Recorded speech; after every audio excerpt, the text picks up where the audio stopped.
Okay. We are live and ready. Goodness. Goodness. Get my little guide up here so we don't miss any secret clients.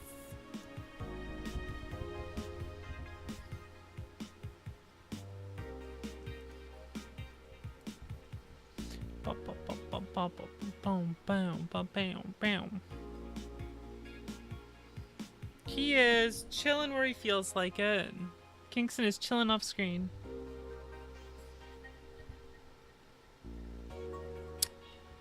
That is where he is.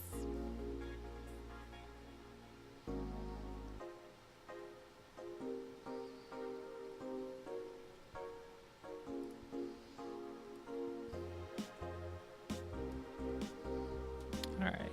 Got this stuff up here. Hidden dialogue.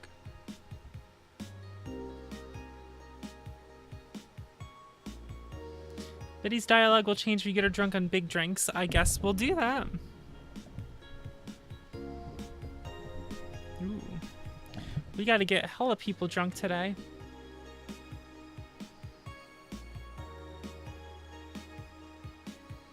I think.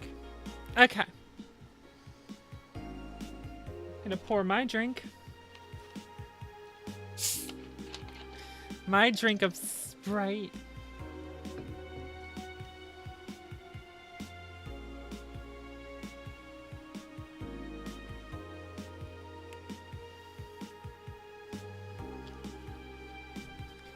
No drinking for me tonight. I had sangria at the Memorial Day barbecue with my family. So I'm done drinking. Don't like to drink a lot all at once.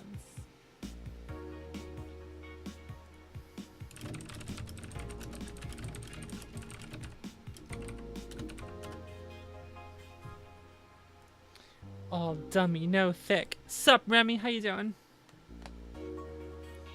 How are you? You here for me to finish this? Good.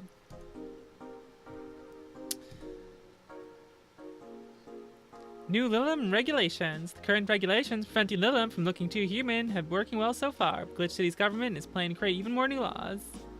Enforce robot lock features among the Lilum to bid to reduce identity theft. Goodness.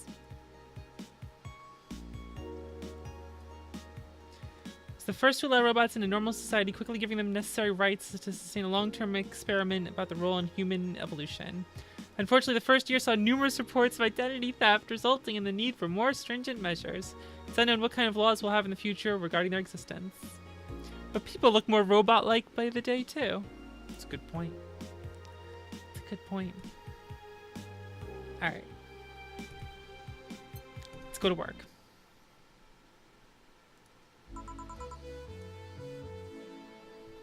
Good evening. Cool. Gil, are you humming Shine Spark? Are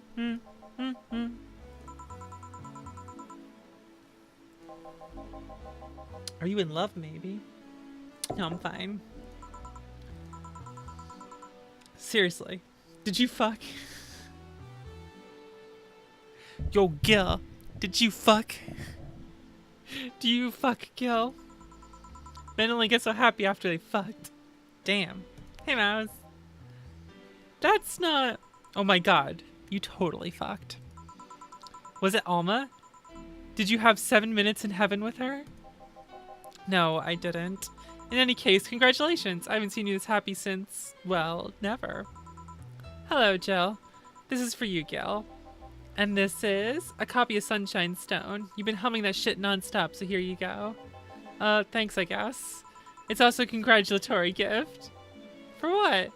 Don't play dumb. You totally just got some. It was Titty Hacker, right? You always had your eye on her. Uh-oh. I sent her a message. She'll confirm if she did the dirty with him or not. Let me know. Right. I'll be back in my office then. Anyway. Yo, you look like you fucked. Hey, Dad. I love this VN. This visual novel is so good. This game is great. Time to mix drinks and change lives. You are too happy and you are too mopey. What happened? I was right. Eh? That Laura girl was head over heels for him. I was right on the money. Betty was right, and that deserves a beer. And you? I'm fine. A Friday beer for cheerful Betty. Well, she's happy. So, she gets a big beer.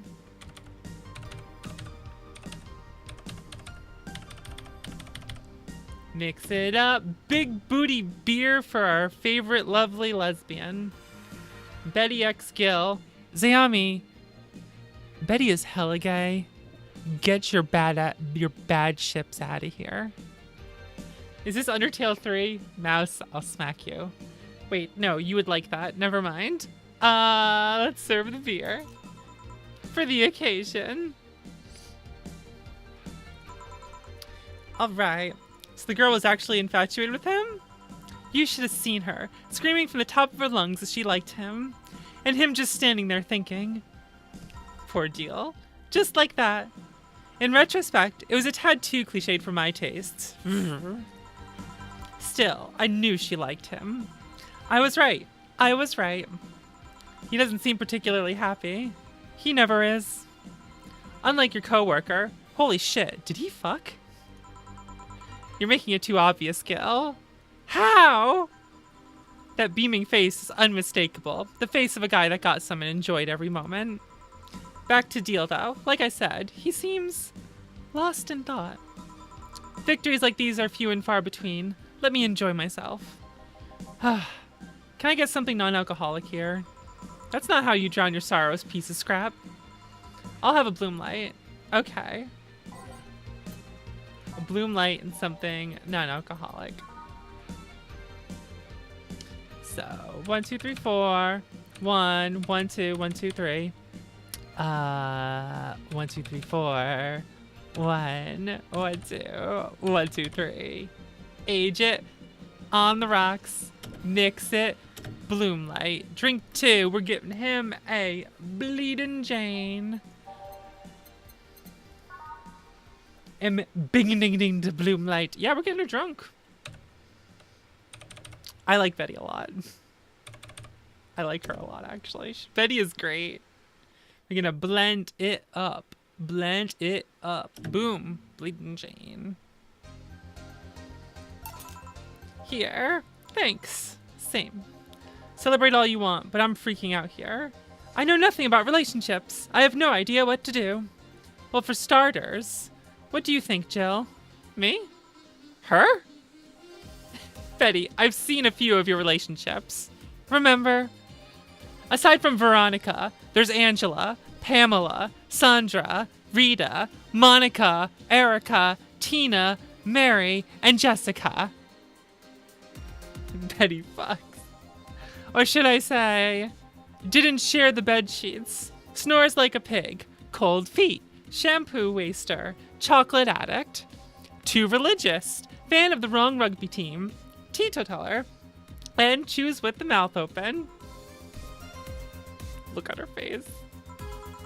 What do you think, Jill?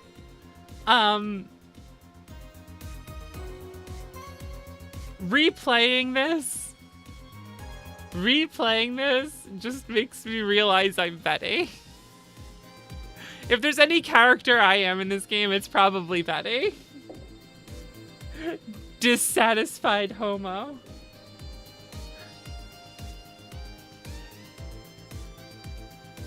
Deal's just going on the warp. Deal is great too. Deal, these two are seriously awesome. I love them so much.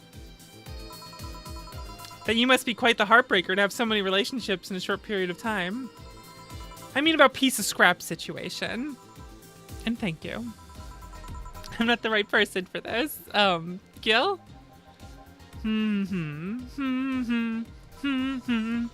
He's still on fucking Cloud 9. Or is it fucking in Cloud 9? For starters, how do you feel about her? I Don't know. I don't know her that well. You could start there. Ask her out sometime. Get to know her. Maybe she'll change her mind. Maybe you'll change yours. In the end, you lose nothing by... What? I'm just realizing I'm giving love advice to a Lilim. So I don't know how well it applies to you. These things are humans and all but organs nowadays anyway. Even if that's the case, it's interesting that she feels the way towards him. Why wouldn't she? This fellow is a good catch, if I do say so myself. And like I said, humans and all but organs. You've surely encountered Lilim that you sometimes forget are not humans. Well, we live in a weird times, but hey, that only makes them more interesting. It's odd going to other cities and not seeing the same integration of Lilim, though. Well, Glitch City is pretty much the cradle of social experiments involving Lilim integration, so... Ahem. Anyway, just try to get to know her. You'll find out how you feel afterwards. Yeah, I think I'll try that. It's quite the uninspired advice if you ask me. Anything else? Let's commemorate the occasion with a piano man and a piano woman. You got it. 1, 2, 3. On the rocks, mix it up. Boom, we got a piano man. And then a piano woman.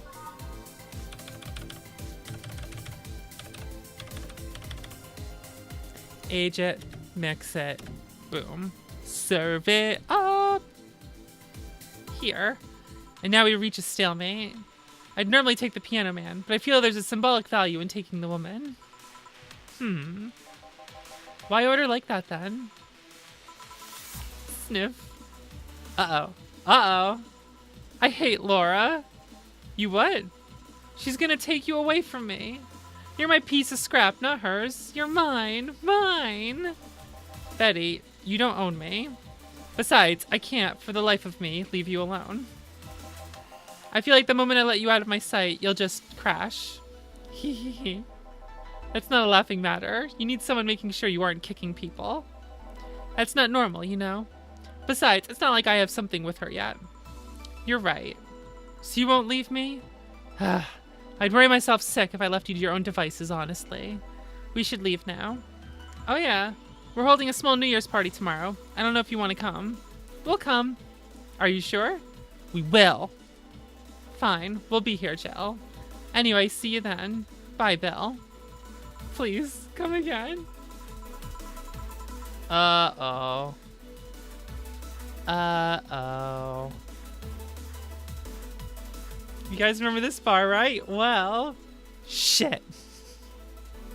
I love Jill's reaction. Just shit. Gil, I'm out. I'll... Not so fast, Miss Lana Smithy, if that's your real name. Fuck. I went to the Augmented Eye looking for you, and what do I find out? Lana Smithy is not a person. It's just the collective nickname everyone uses when writing crap. Why lie to me like that? Well, no matter. Night's young. Give me something nasty like last time, will you? Yeah, get sexy. Hello, fellow youngsters. Anime was a mistake. Moon. Oh my god. It's just everywhere now. It's just everywhere now.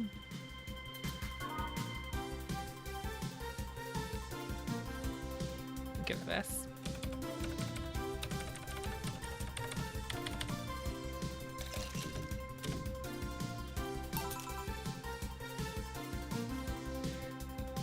Heh, where's your memorized Flaming Moai recipe? Yeah, I didn't memorize it. I always check.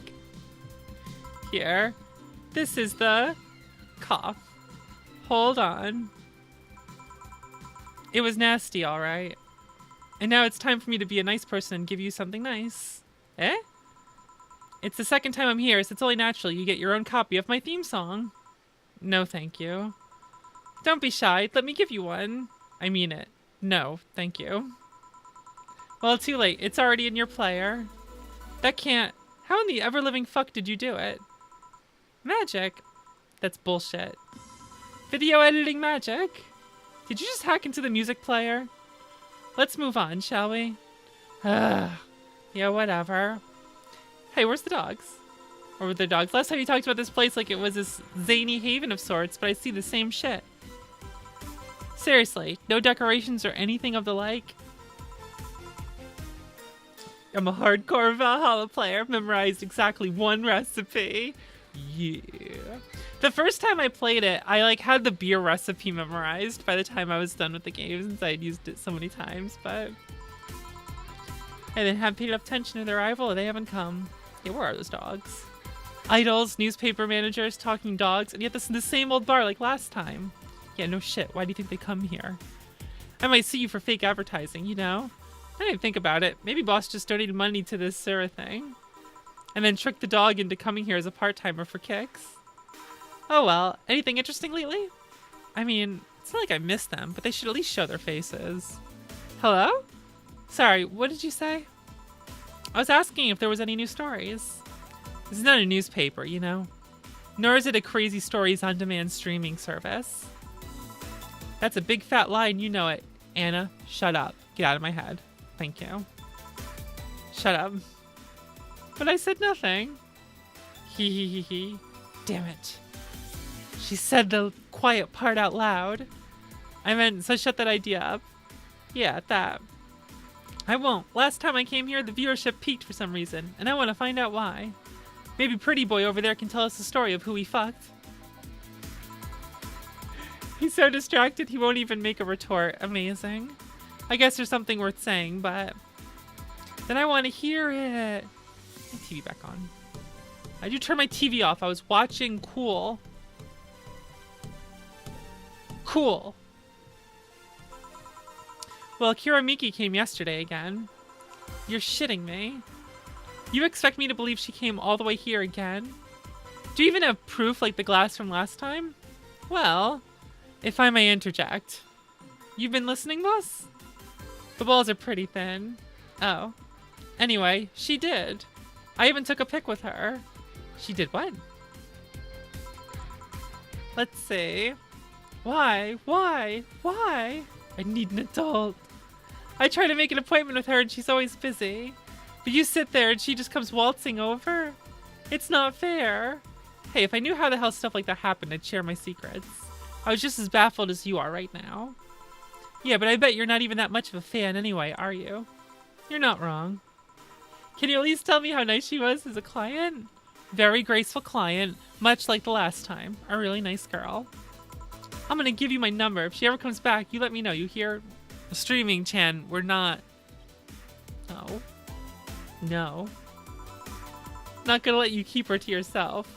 I really doubt she'll come back again, though. She already came twice. I'm not taking any chances. I need something to drown this anger with. Give me something girly, will you? Okay. She wants a girly drink. Too much clothing. Too much clothing. This has to give a moon blast. But let's double it up. Oh, 1, 2, 3, 4, 5, 6. And then number 1 powder delta, make it 2. A 2 flanagada 4. On the rocks. Blend it. Big moon blast. Big moon blast. It's like a special beam cannon right to the moon. Blow it up. Then never reference the moon dying again. Oh no, they mentioned it during the Vegeta fight because Vegeta had like the fake artificial moon so we could turn into a whatever you call it. But like Dragon Ball Z just completely like dropped that idea for a long ass time. And then like some people's tails grow back, but some people's don't. And like, I mean, I know Dragon Ball Z is one of those shows where things just kind of happen. There's no like grand setups in Dragon Ball. It's just shit just happens as we go along and no one keeps track of anything. Honestly, JoJo's kind of does that a little too, where it's just like, come on, what's that? But I love JoJo's, so it's okay, and that's why I forgive it.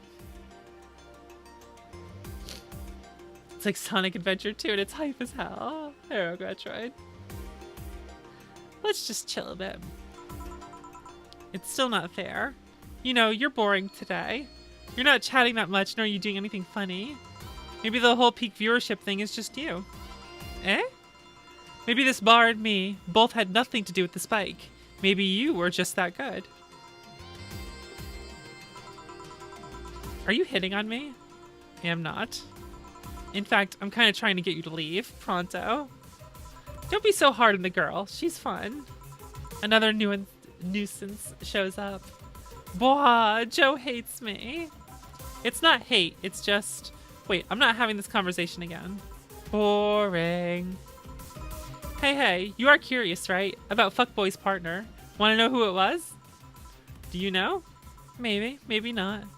That maybe not settles it then. Not taking any chances. Oh, come on. Bartender, you're making lots of faces there. It's nothing, really. Did the two bartenders break or something? Should I call the manager? Tech support? She wears jeans under a skirt. What a tease. Jeans under a skirt is terrible. I get why she does it. We heard her explanation for it, and it makes sense. But it's still offensive. Offensive. Dumb, pale, dead girls trying to get my attention. What? You think you can get my attention just because you have purple hair and boobs and are super pale and sassy? You think that's all it takes to get someone's attention? Huh, Onogram? Huh? Huh?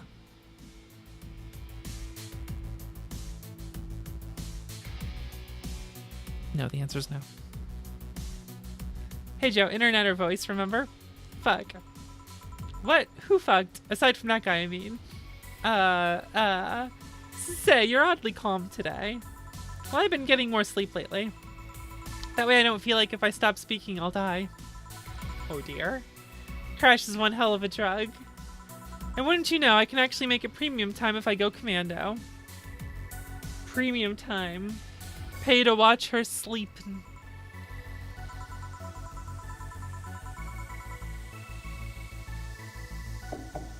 That's a thing, isn't it? I'm pretty sure that's a thing. My eye is itchy. Did part of my wig get in my eye again? Goodness. The jeans are the most important of Anna cosplay except for glitch artifacts. That's true. If I was going to cosplay her, I'd have to somehow come up with glitch artifacts. I'm getting bored of my ass. Do something. I'm not a dog. You can't just ask me to roll over, you know? Mind if I entertain you a bit then? Boss? You and Gil take a break. I'll entertain the Missy here. Alright. Jill, by that I meant take Gil with you. I don't want him humming to the middle of the road right into a truck's grill. Heh, grilled Gil. Right. Alright, Gil, come with me. Eh? Break time. Hang out with Gil behind the bar. You saw an internet comment etiquette? Nice.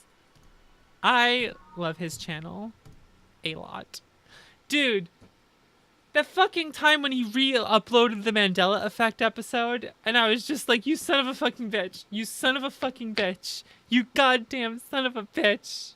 That fucked me up so bad. As soon as I saw him do, like, I saw the video pop up, and I was just like, wait, am I in my subscription feed? Or am I, like, it recommended and it's popping it back up again? And then I look and it's the subscription feed, and I click on it, and it's got, like, today's date and everything. And I was just like, you son of a bitch. You son of a bitch. I know what you did. You son of a bitch. How long were you waiting to do that? Hello. Kingston. Hi.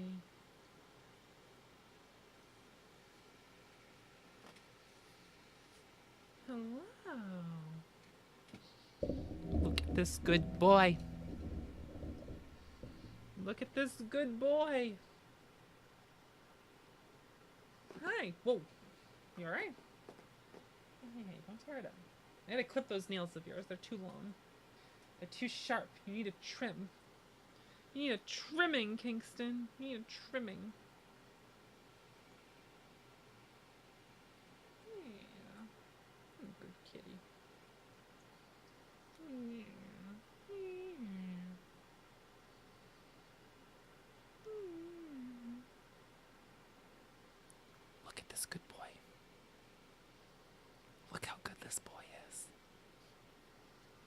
Look how good you are. Do I get a nose boop?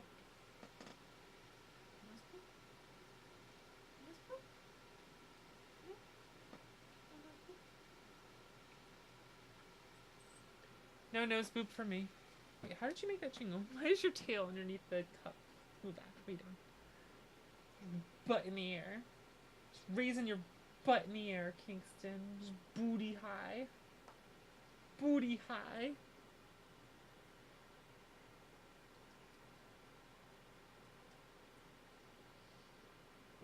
Oh, oh, oh, oh. Are you pleased now? Are you pleased now? Oh, there we go. There's a good pose. Yeah. Yeah. Yeah. Yeah, yeah. Look at him. There we go. Get the belly rubs. Oh, get the belly rubs. Oh, yes, belly rubs. Belly rubs. Ooh, ooh, ooh, ooh. Ooh, ooh, ooh, ooh. Oh, oh, oh, oh. Belly rubs. Yes. Yes. Oh. Yeah. Ooh, ooh. Neck scratches.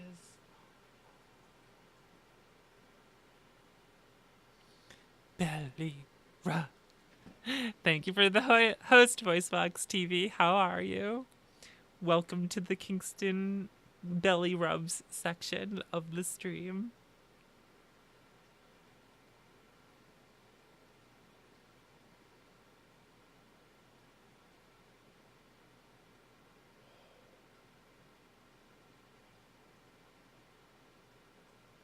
You good? You good? I have to continue the game, Kingston.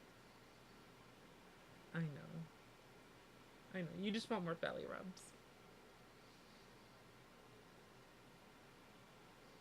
Okay. When is mouse belly rubs? I can't reach that far, mouse. I can't reach that far.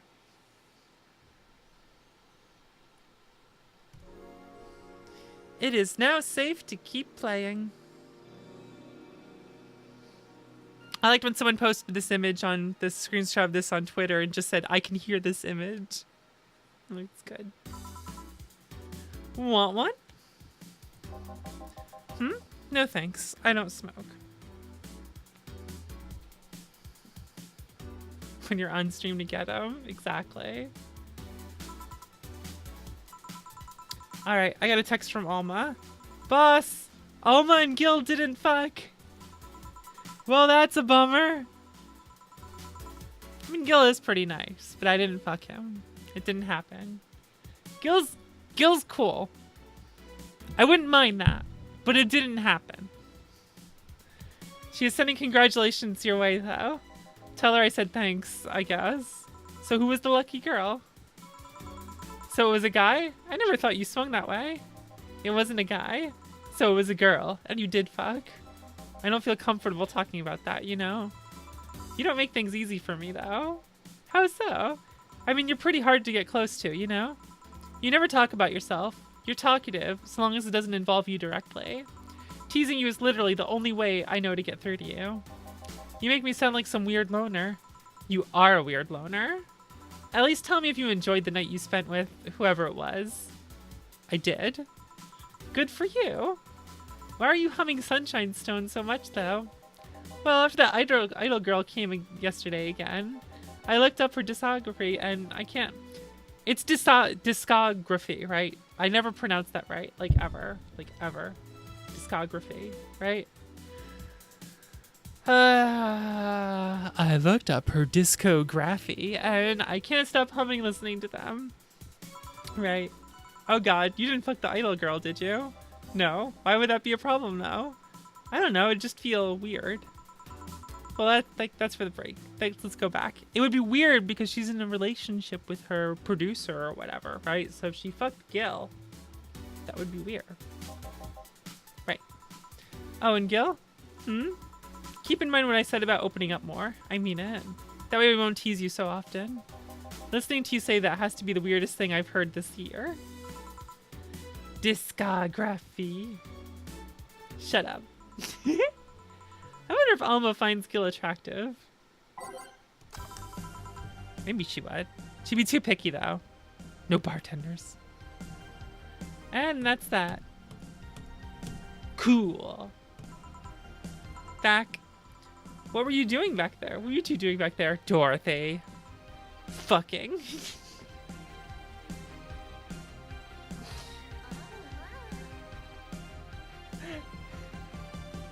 Thanks for the follow. I love that. What were you two doing back there? Fucking. I was just chatting then.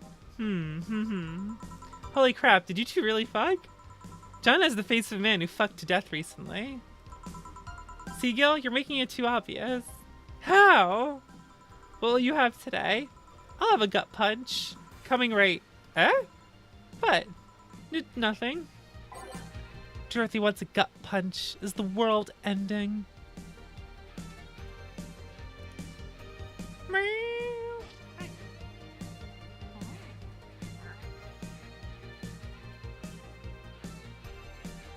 Smacking you with big hair.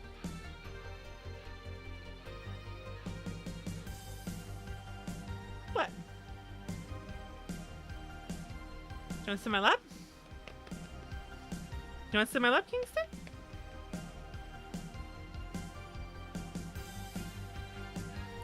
What do you say? You want to sit in my lap? No? Denied.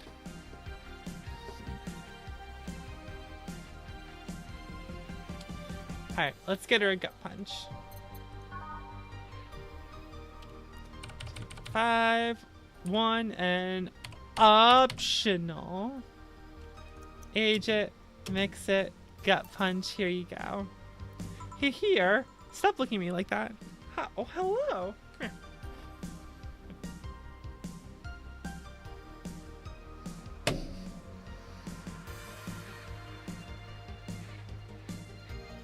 He just immediately left.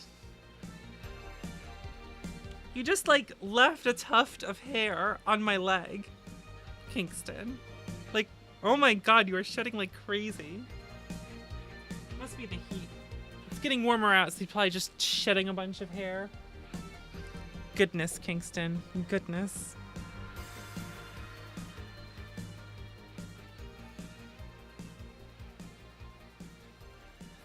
Stop looking at me like that. Sorry. Are you okay? It's weird for you to order something like that. Kingston gave you a gift. Hey, funny. Yeah, I'm just trying out stuff. Did you know the lone tongues are designed to identify food using the chemical components? Our tongues were designed with the human ones in mind. For example, the first flavors that we detect are sour and bitter, just like you guys. I checked my personal specs and apparently my sensitivity is set to 1.2235 times. That makes me hate those flavors because I feel them harder. Why all that exposition? I mean, I'd lie if I said I wasn't interested, but why?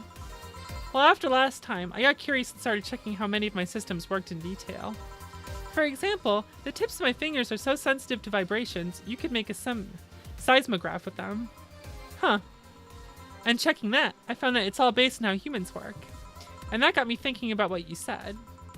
I mean, for my systems to work, humans had to understand how they work.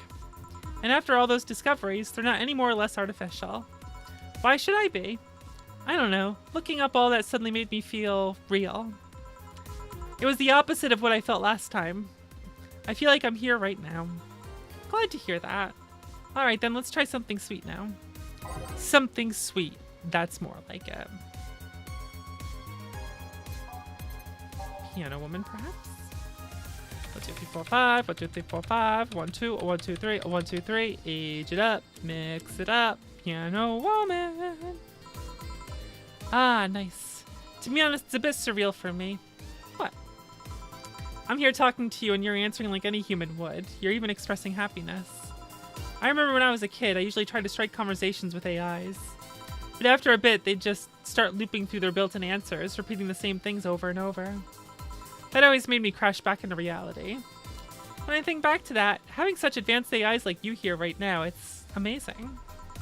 I don't know, it makes my inner child happy to see something she always dreamt of. It helps when I feel particularly cynical. Aw, you flatter me. Besides, I always thought about humans like nature's Lilum.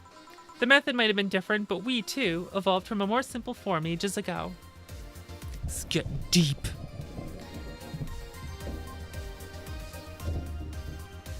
Kingston is over there patrolling because he heard a mouse up above once. So now he just sits there and stares at the ceiling and waits for it. If Lilum managed to create biological life years from now, it will all have come full circle. So what should I take from this is, you love me? Don't overdo it. Anything else? Let's go with the sugar rush. Okay. Don't overdo it, Dorothy. Okay. Don't overdo it. Optional? Oh, you getting the alcohols. Mix it up. Sugar rush. Boom. Even in doubt, my love for these is real. How romantic. So I take it the solipsist problem got solved? Solipsist. That word's tripping me up again. Yup. All the reality crisis started the other day. My guardian. Call her mom. Nobody's judging you. Seriously. Mom decided to meet with the mother of her daughter's girlfriend. It was a very emotional meeting. They both said they felt like they closed a long chapter. I was moved, but that's when it set in. Why was I moved? I never met any of them, so where do these feelings come from? Why do I feel things? Do I really feel them? What tells me someone else isn't pressing a button to make me feel that? What tells me I'm in my body? What is real? Boom! What is a man? I just noticed her tongue is a heart. I just noticed that. Oh, don't worry, by the way. I'm fine. Thank God. It's unnatural to see you down like that. Man, that go-go is a blast. Don't you feel like taking a bit more with Dee Dee? Talking a bit more with Dee Dee? This is the first thing you noticed about her. Dee Dee is too much of a prick, and Go-Go is tired. Besides, I want to talk with the bartenders. Oh, fuck. Well, I tried. Jill, I'll be in my office. Cute little girl, Lilum. Kim girl. Oh, fiddlesticks. Excuse me. What's your name, girl? I'm Dorothy Hayes, at your service. Do you come here often? Are you hitting on me? Hey, Dorothy, I'm in the middle of a live stream. Do you want to participate? Sure, sounds fun. Okay, let's take a recommendation from you. What should I drink next? Try the Sugar Rush. Bartender, a Sugar Rush over here. Bartender. Sorry, what? Sugar Rush, please. Right. Hi, Streaming Chan. Alright, what if it's just... Here you go. Here you go. Here's your Sugar Rush. Here's your pure alcohol Sugar Rush. I just filled that baby up. I just cranked that one up. Good choice, Dorothy. Yay. So, what are you doing in my turf? Uh-oh. Streaming Chan. Yes? No, I mean, that's what she calls herself. Man, that's a tacky name. Yeah, but it's my tacky name. Actually, that's not really my name. What's your real name, then? Behind Streaming Chan's awesome mask lies the humble Nicole Chen. Humble? Why not call yourself Streaming Chan? It's funny that you mention it. You see, when I started, I called myself Nico Chan. Oh my god. I changed websites, so the name felt a bit out of place. Thus, I became Streaming Chan. Everyone nicknamed me Streaming Chan, though, so I just went along with it. Oh yeah, I got it. At one point, I was going to call myself Dolores Hayes, but then I realized the name was as subtle as a brick to the face. Anyway, I'm here because last time I came, I ended up with the greater viewer numbers than usual. And so, I wanted to treat my loyal audience again. Oh, I see. Marry me, Streaming Chan. Well, you came to the right place, especially if you're looking for some comfy fun. Honey here might seem harsh, but you just need to crack her shell. Shut up. See? You just need to say the right thing at the right time and she becomes a sweetheart. Quiet you. Don't play hard to get. You know it's true. Hey, stream girl. That's me. I'll regret asking this, but don't you have a sponsor? It's weird that it's been this long without some advertisement. I have, but you see, the contract with them expired, so Marvin, the business guy or whatever, had to make a new one. He was going to send the draft to his lawyer as it had a couple of additions, but let's say he got too excited with my VR model and the contract became unreadable.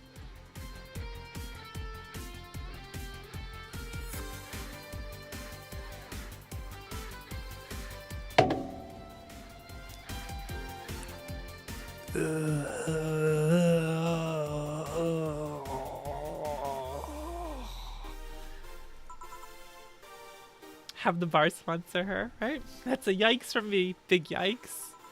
Oh, so I used the contract too. Yep, he cut it into a pair of panties and rubbed it vigorously on his penis.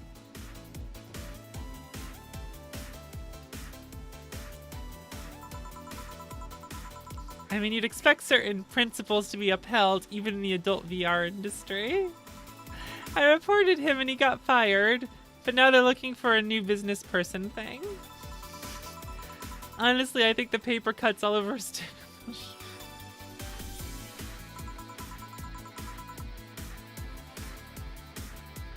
I mean, why the contract? I don't mind if he jacked off to an image of me, but the contract? That's money that you're soiling right there. I would have gone back on the deal right now for the owner paying me a visit and apologizing profusely. Some people, seriously. Dick paper cuts. I've done enough crazed teacher fantasies to know how they can be a problem. I don't think you need to have experience to understand that. That said, Gil's been grimacing for a full minute now. Don't mind me. Huh. But you know, I like you, Dorothy. Why don't we celebrate with beers? My treat. Alright. 2 big beers, honey. Now I need 2 big beers. Streaming Chan calling us honey.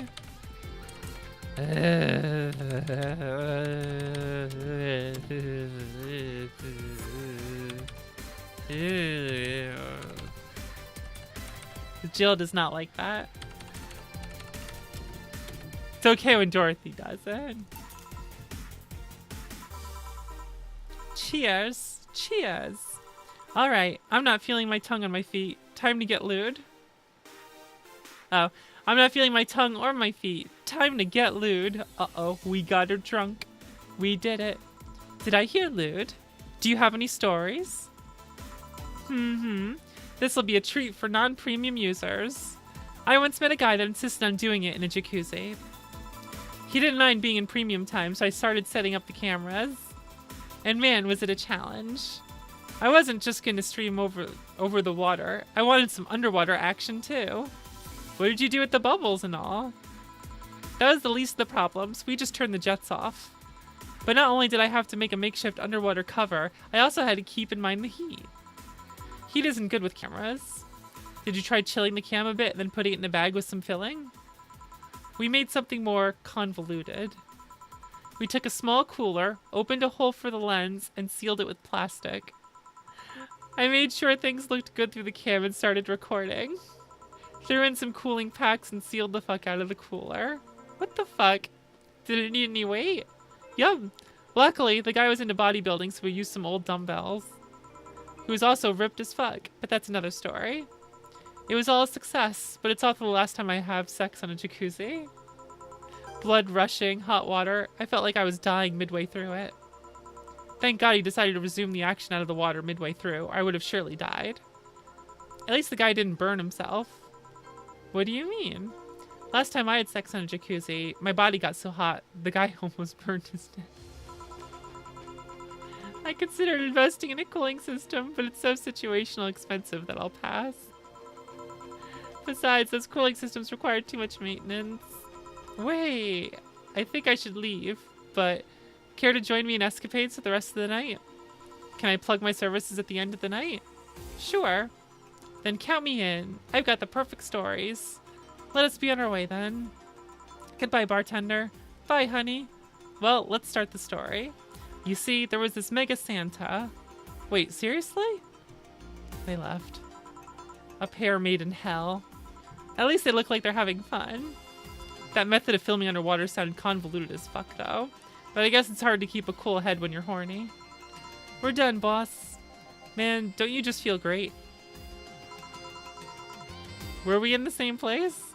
Here, Jill. What's this? A bonus? Today I got a taste of the kind of clients you deal with, and keep it up. Well, tomorrow's the big day, so get ready. That goes for both of you. Look at this bonus. Either I'm getting old, or that girl was too much even for me. Happy New Year. May all your wishes come true in the new bountiful year filled with health and joy. Happy New Year. I'll leave the closet open in case you want to hide from the noise. Thanks. Alright, the guide here says... Purchase as many things as you have money for in anticipation of New Game Plus. Ooh. Alright, where is it?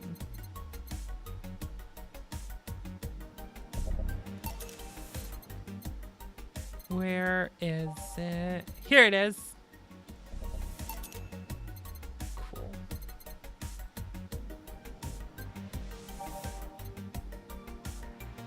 Huh.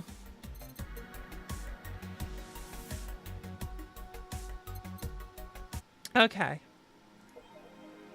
Let's see now.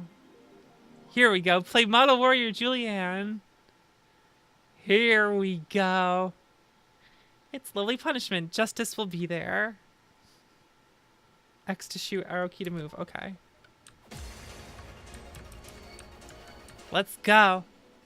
Let's go.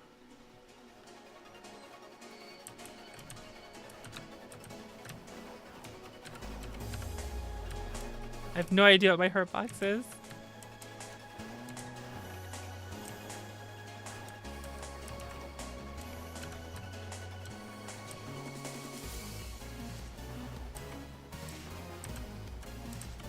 Whoa. Whoa.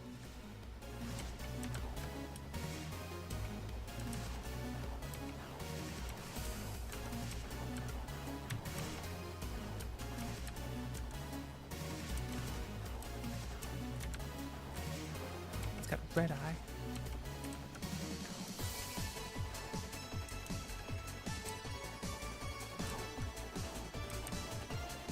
Whoa. Whoa. Whoa. Alright, we're doing okay. We're doing okay.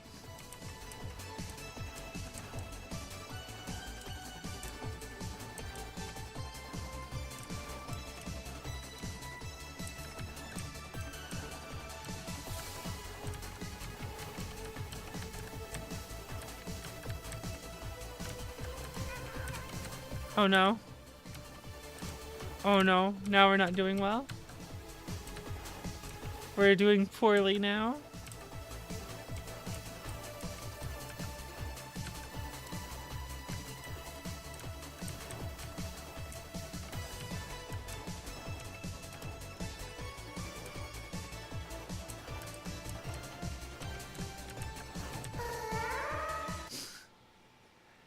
Oh no, we have failed. That's okay. Cool. We've purchased the game.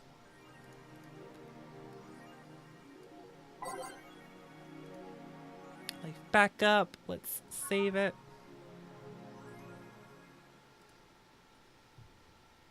Okay. Nothing new here, it seems. Let's go to work.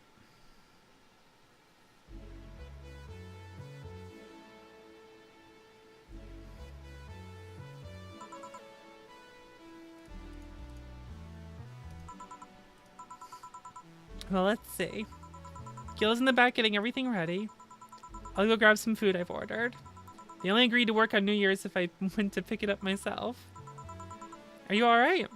I'm scared. Gabby will show up any minute. Relax, everything will be alright. I can assure you of that. Drink something. Maybe that'll cheer you up. Maybe. I'll leave you for a bit, but keep your chin up. If you get through this, I'll give you, I don't know, a hug. Does that work? A hug? A big one. A reward for after everything's said and done. Gotta go. You can do it. Right. Everything's fine. You've been avoiding this for all these years. Now it's time to face it head on. Yeah, everything's fine. Everything will be better after I talk to Gabby.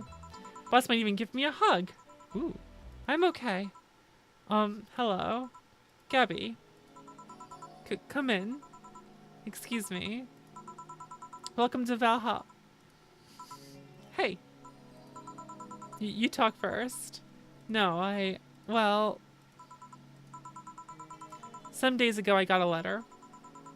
And even odder than getting a letter is the fact that it was from your sister. A what? My sister sent you a letter? That's the first I've heard of it. What did it say? I don't know, I never opened it. At least not until now. Huh? I figured I should read it with you. Yeah, let's do it. Let's read it. Alright then.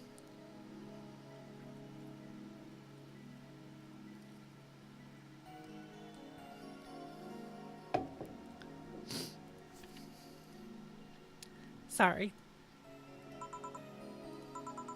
Just that? Yup. Isn't there anything else in the letter? Maybe on the back? This is just like your sister. I spent days worried about this letter, not wanting to open it for fear of what it might contain. I lost sleep and appetite thinking about it. And after all these worries, after all those problems, after all these years not talking to her, she sends me a letter. A fucking letter of all things. And she just says, sorry?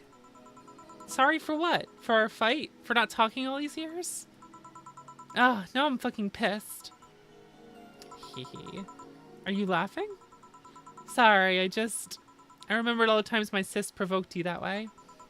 Like that time where she gave you chocolates labeled 1, 2, and 4 during Valentine's Day. And you were pissed about the lack of a 3.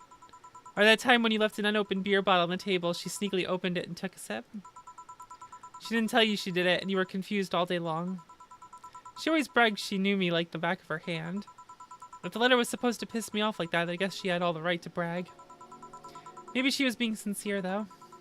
She did express to me that she was sorry on more than one occasion. She did, huh? You told me she died from localized nanomachine rejection, right? In her heart, yeah. Instead of the massive rejection that always makes the news, her case was more focused. They usually amputate or replace the part and call it a day. But organs are different. The condition made her susceptible to transplant rejections. Not to mention artificial hearts and genetic treatments were out of the question. Yup. Thing is, apparently she suffered that since she was 18, but kept it a secret from everyone. Why? Hell if I know. I was angry to learn that she hid it. Why didn't she tell me? Was it to avoid worrying me? Was she ashamed? What was it? Wait, how did she live so normally then? She had to use a serum. Shots near her heart every 3 days. Apparently, the serum burns like hell. The shot even left her a nasty mark where she had to apply them. So the thing near her left breast wasn't a birthmark? And the rejection was what ended up killing her? The nanomachine rejection was what ended up killing her, but they couldn't find what made her so vulnerable. Doctor said she might have missed a shot, or the shots made her other defenses grow weaker. The condition could have just gone nuts out of nowhere. Maybe it was blood pressure. Maybe it was a regular heart attack and the rejection acted afterwards. They don't know. She kept it a secret from everyone, so nobody knows. Maybe if she had told me about it, I could have helped her. Maybe she'd still be alive. Maybe she wouldn't have faced it alone instead of just dying in her sleep. Thinking about what ifs won't bring her back. Eh? I spent so much time hammering myself with what ifs after you told me she died. What if I wanted to cool down a bit back then? What if I just swallowed my fears at that very moment? What if I had apologized earlier? What if I had given a chance to the research institute thing back then? And the amount just increased threefold after I lashed out at you the other day. But today I realized something. Having such regrets with the dead is a hollow effort. You're alive, you're here. I can make amends with you, but I can't make amends with the dead. I can't apologize to her like I can't apologize to you right now. Jill. Lenore, she's resting now. She's just resting after having had that heart condition all these years. She didn't have to face it alone, though. If she only... So, let's celebrate her life and achievements. If we are to mourn, let's mourn her together. If we are to honor her, we'll do it together. Together. Lenore was a fun-loving person. The best we can do right now is try to lighten up, even if it's only for a moment.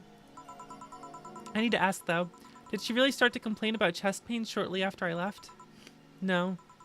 She didn't get visibly worse after you left or anything. Everything was actually too sudden. She did complain about chest pains from time to time. That actually goes way back before you left. Back then, we thought it was just acid reflux or something. Gods, I even blamed her death on you. I was just too angry back then. Part of me just wanted to put the blame on someone or something. And you didn't deserve that. I'm sorry. Hey, I'm sorry too, you know? We both have had things to apologize for. Don't think too much about it. I should have been mature and not shouted at you either, so let's just call all that water under the bridge, shall we? Are you sure? Of course I am. So how did you find me exactly? Well, have you heard of a message board called Danger You?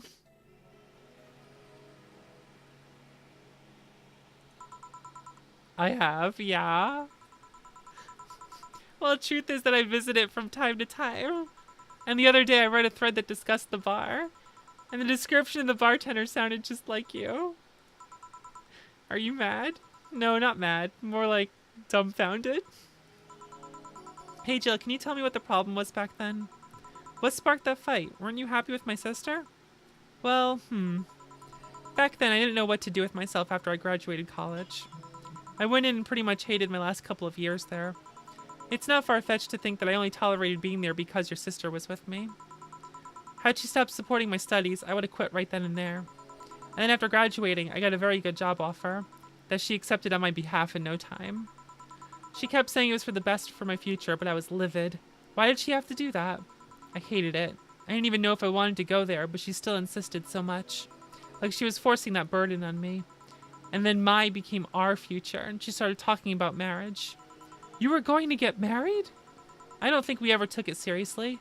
It was just something she kept mentioning. Not like we didn't think about that down the line, but she mostly teased me with it. But the thought suddenly scared the shit out of me. I loved her, but I don't think I was ready for such a commitment, especially considering what she did. I didn't know what I wanted to do, but I wasn't going to let her decide such a big thing for me. I mean, she could be really pushy from time to time. Like I said, I pretty much passed college thanks to her thanks to being with her. And that was partly because she was so pushy. Even if she had the best intentions, she could be abrasive from time to time. And it rained down on me that moment. She took it upon herself to make that choice for me. What would have stopped her once we got married? What if she suddenly decided to craft my life to her needs after marriage? I knew her. She would do it thinking it was the best for me. But what about my freedom? My say on the matter? So that's where you stopped loving Lenore? No. I never stopped loving her, which is why it hurt so much. But you have to understand, I didn't want to wake up 40 years old and working a job I hate. Just out of routine, getting used to it. I wanted to break from everything for a while to put my thoughts in order. Regroup myself, think carefully about what to do next.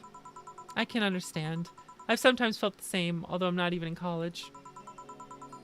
So that's what led to you two fighting, huh?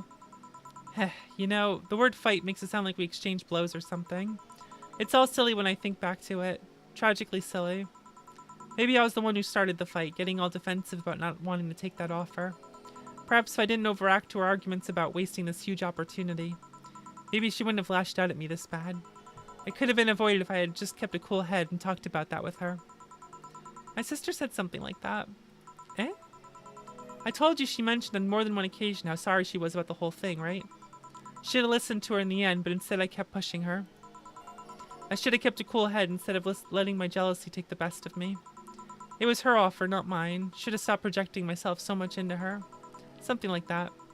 Lenore. We're quite the hotheads, you, me, my sis. You were supposed to be the mature one, you know? Play your role correctly. Why didn't you come back, Jill? Did you end up hating us that much? Did the break include us too? No, it's just that... Remember when your sister was giving a class and you broke a window? How you didn't want to see her for fear of being scolded? But my sister wouldn't have scolded you. But I was afraid, dead afraid. I couldn't bring myself to face your sister. But I faced her back then and I was like 7 at the time. Why couldn't you do it?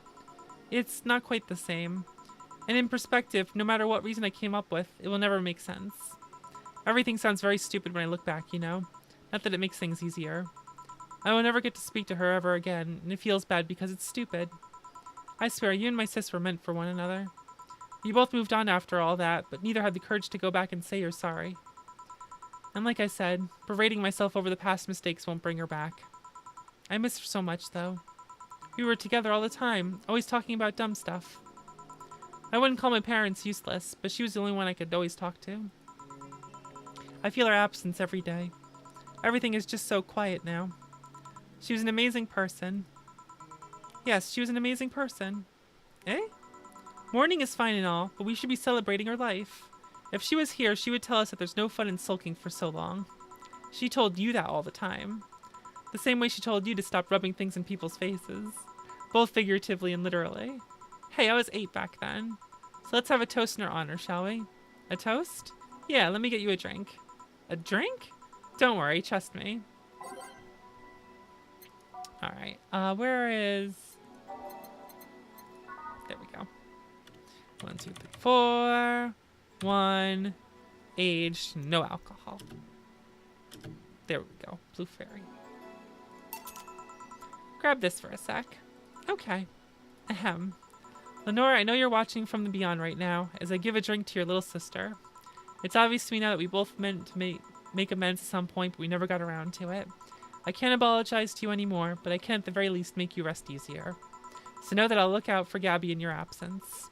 I'll make sure Gabby grows into a fine woman just like you are. I'll always be there for her. I'll be sure the little brat doesn't face the same problem you and I had.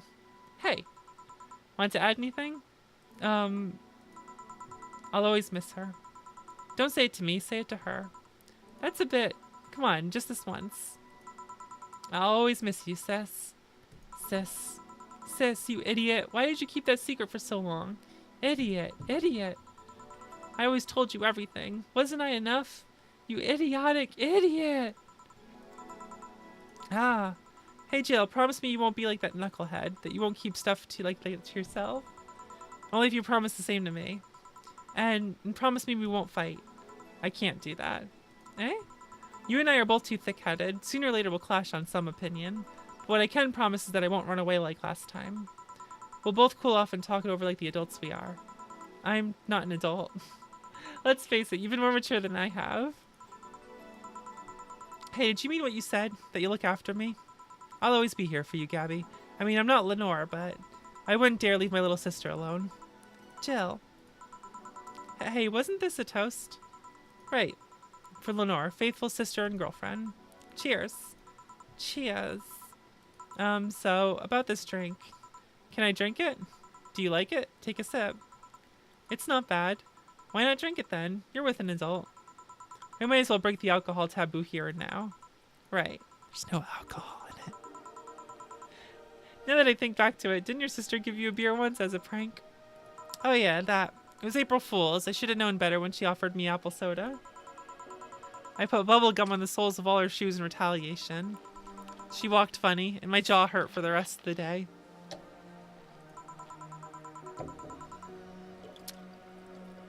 Did you know you got my drink that time? Huh? She gave me a beer and it turned out to be apple soda. Oh. Did you get back at her? Well, I did hide all the dildos in the house that night, only to find out she knew how to use a cucumber. And as a follow-up, she used the same cucumber in a salad days later. Oh, that's gross. So, do you like eating me for lunch? That's gross. That's disgusting. That is absolutely disgusting. That is absolutely disgusting.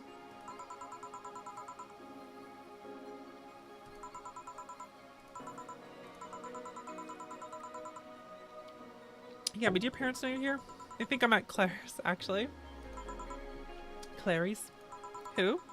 Oh, she's my best friend at school. And Miss Clary knows you're using her as an excuse, right? Of course. How would she cover for me otherwise? True. Will you go to her house afterwards? To be honest, I didn't think that far. Maybe I will. I do live in another district, but Clary doesn't live close by, so... Well, it can't be helped. I live nearby and the streets aren't exactly safe at night. Why not stay with me tonight? Are you sure? I don't live in a mansion, but I'd say it's comfy enough. At least to spend the night. Sure, I'd love to stay with you. Great. Hey, does your dad still have that bakery? His bread was really good. Yep, he opened a second branch last year. So he's looking to expand? I think he got into a partnership with a friend in Motor District. The guy saw an opportunity after realizing Motor District has almost no bakeries. I still remember when your sister introduced me to him. He started shouting, I knew it. I fucking knew you were a lesbian. Mark 1 for daddy. I think he had this bet with an acquaintance of his ever since my sis was 12 years old or so. Dad said sis was into girls. The acquaintance didn't believe him.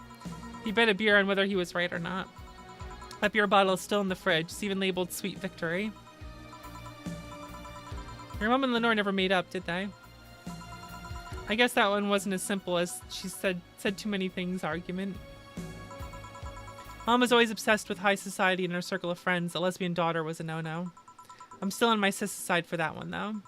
Mom didn't reject her because she herself was homophobic. She did it because her friends were. To Mom, the opinion of her circle of friends was worth more than her own daughter. That's fucked.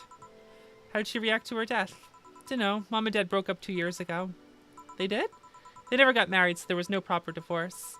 I haven't seen her since August, I think. Did you two fight too? No, she just hasn't showed up. You must have felt alone, huh? I've been there. A bit, but I'm not alone anymore, thanks to you. Huh? I thought there was gonna be a party here. Alma, over here. Party? A small New Year's celebration. Want to stay for it? I don't want a kid to burden. Don't worry, you won't. You only get a cola for the night, though. No alcohol. It'll give us time to catch up even more. I can introduce you to some friends. Are you in? If you don't mind me. Great. Hey, Alma, come here. Someone I want to introduce you to. I guess I'll head over.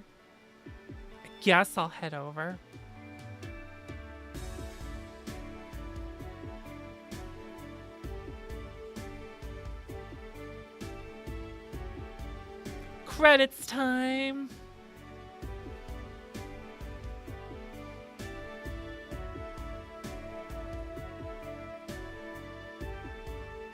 Although we do get some endings based on the things we did in game afterwards, so. Valhalla is such a good game. This is my second time going through it, and I still love it. I think it is quite good.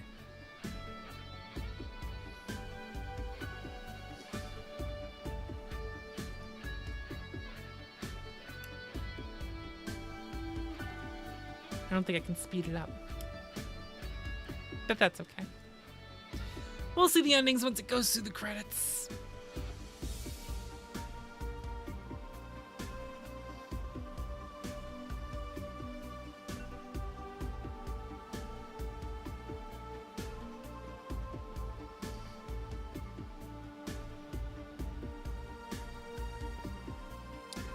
Although we're not going to see the one if we don't have a home.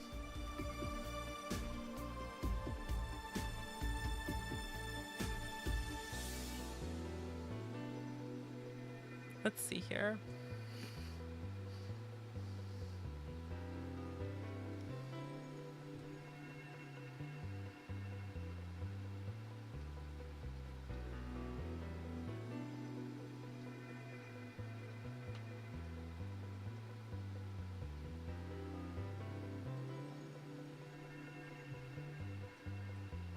Checking what I gotta do here. Oh, it's a bunch of achievement stuff.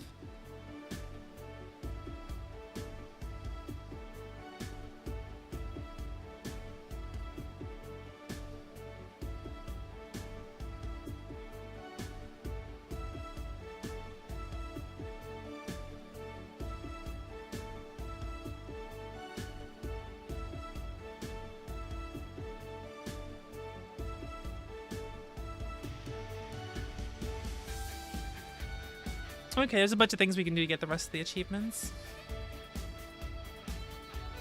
It only counts as a bad ending if you're a coward. Did you have fun? I sure did.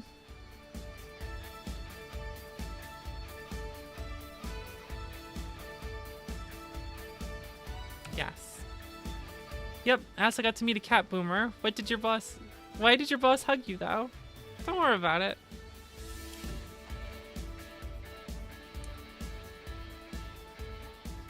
She's that kind of person. Now let's sleep. You were dozing off back there.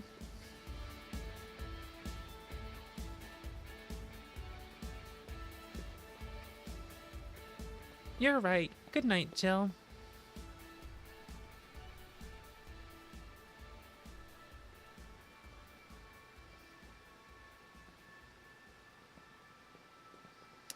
Play some more tomorrow. Good night.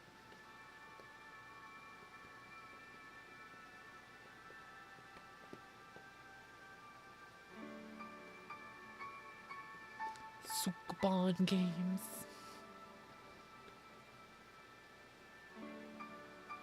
Lock see all the other earnings? Yeah, but I mean, if you could just go through the game again, you know, check things you haven't gotten, etc.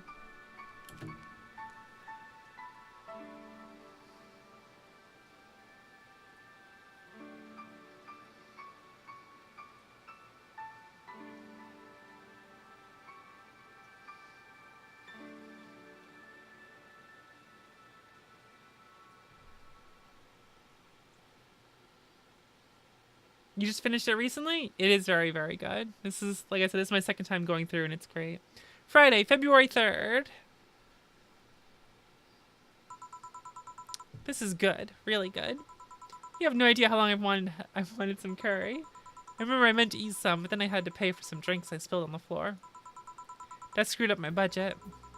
It's the least I can do after being such an obnoxious client. Tim's curry. Yeah, about that. Mind if I ask something, Mr. Timothy Mercury? So you know? It's a small city. Turns out two very grateful girls soon became regulars and both of them were related to you. So what's your question, bartender? Call me Jill. Two questions, actually. The first one is, why did they brand you as a traitor? Because you killed the other guy? I don't know. It sounds weird considering the other guy assaulted two little girls. It was a cover-up. The guy was my superior. A high-ranking officer like him assaulting innocent civilians? That would be unthinkable. On paper, at least. On record, I hurt the girls and killed him before another unit subdued me. Then I escaped from their custody. In reality... That's all I need to know. Sorry for bringing that up. Didn't you have another question? Yeah. How did you build this restaurant so fast? It's a small city. Turns out two very grateful girls tracked me down to thank me. One of them was rich and the other noticed I smelled like curry. Those two are really nice girls, huh? They don't deserve what that bastard did to them. Excuse me. Oh, speak of the angels. Timmy, 2 special curries, please. Oh, hi, Jill. I like that connection with all of them. I like that. I like that a lot. Oh god, I can't believe I'm actually here. The concert will begin any second now. Yeah! Wow, I've never seen her so openly excited before. Don't talk too loudly or you'll startle her. It's always nice to see her so happy she doesn't give a damn and lets herself go. She has a star in her eye.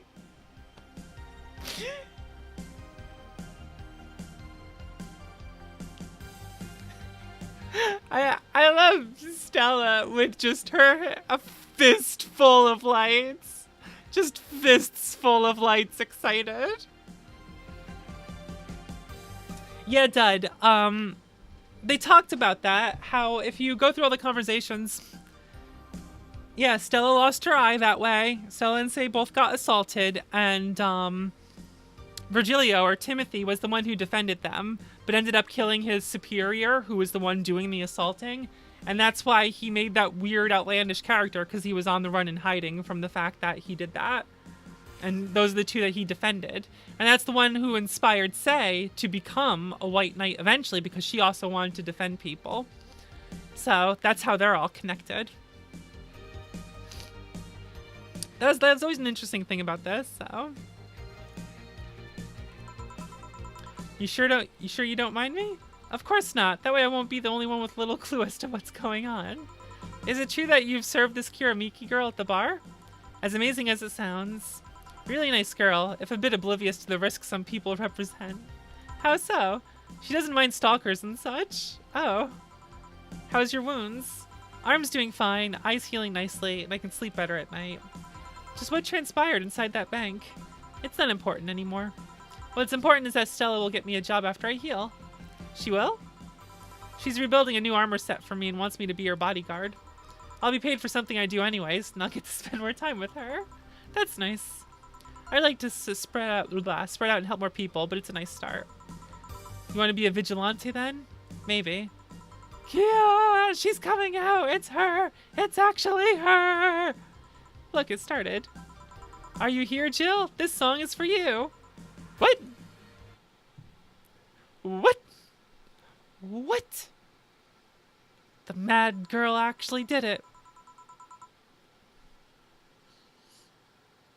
I got his ending, I'm just not smart. Yeah? I can't believe you actually made me do the sleepover thing. You didn't have to accept, you know? Shut up. I'm having a good time. See, even Gabby's having fun. Relax a bit. Yeah, whatever. You know, Alma, you remind me a bit of my sis. I do? How? You always manage to get a reaction from Jill. Sis always said that Jill acknowledging your presence is the best way to know she likes you. You're talking too much, Gabby. Aww. It's different with you, though. With my sis, Jill was more frustrated. Like this one time where she bought her a shirt that... You're talking too much, little girl. A shirt that what? That had a pic of a cucumber on it. Cucumber? Ow, just what are you doing with my hair? Sorry, it got stuck in one of my fingers. Seriously. So I'm a bit like Lenore then? No, you just remind me of her a bit. Moreover, my sister wasn't as ass. What this girl is trying to say is that with your tits and ass, you could build a Lenore and a half out of the mass. That just means there's enough to share with both of you. Share? You're talking too much, Alma.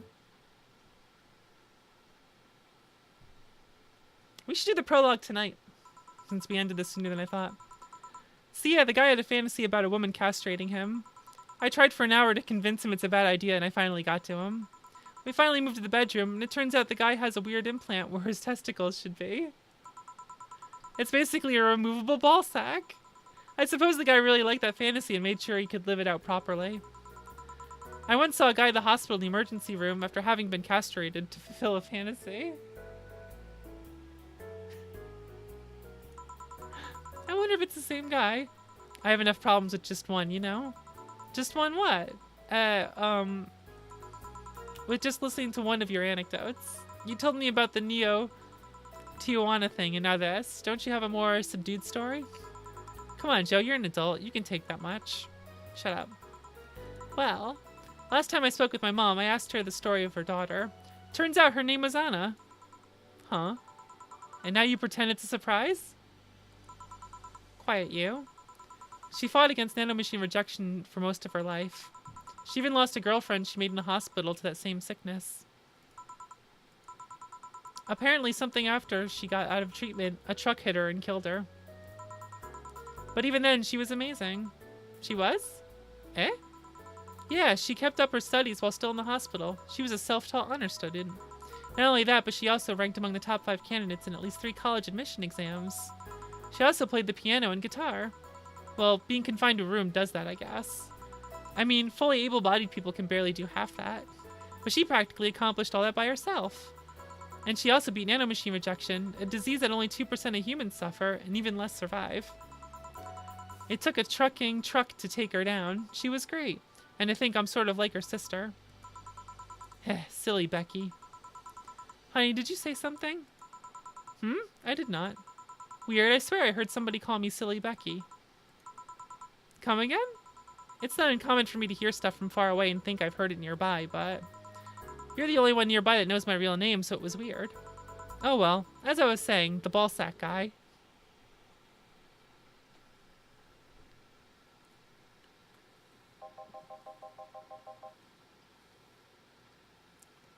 I guess this is where we part ways, huh?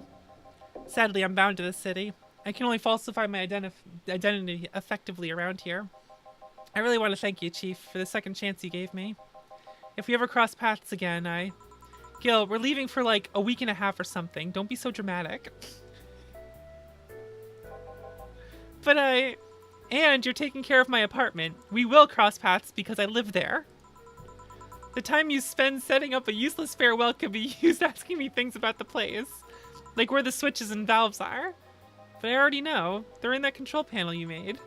But I like talking about that control panel. I'm proud of it. Speaking of obsessive likes, Jill, stop calling Armitage. She'll take care of your 4-ball just fine. I'm not worried about him. I'm worried about me. I've never been away from 4 this long. I don't know what I'll do.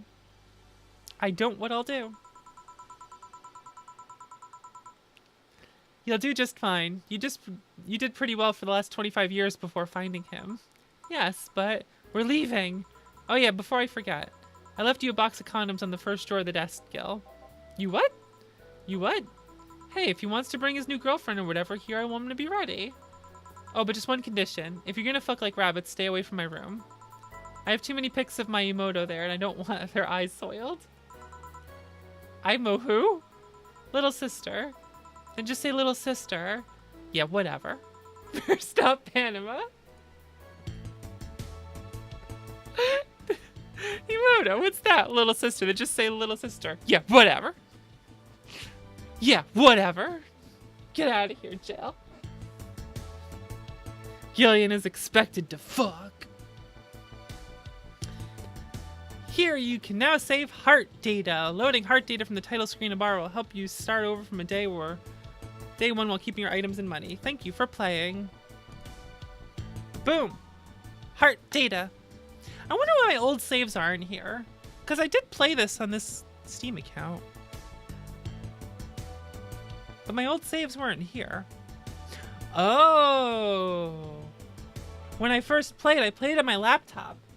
But usually when I play games, my saves, it's the same Steam account. It's the same Steam account though. And like when I play Stardew Valley, I can load all my saves on my laptop that I played on my PC. Like they're cloud saved. I guess Valhalla's saves aren't cloud saved, but Stardew's Valley's are. That would make sense. That's probably what it was. I just had a moment where I'm just like, wait, I should have a New Game Plus save already. Like, it just hit me right now. Like, wait a second. But it's probably just on my laptop.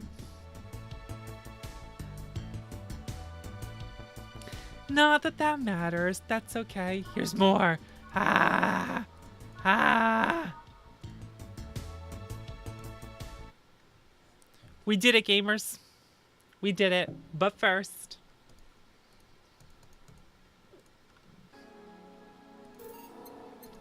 I know what ending you guys want. I know what you guys want to see.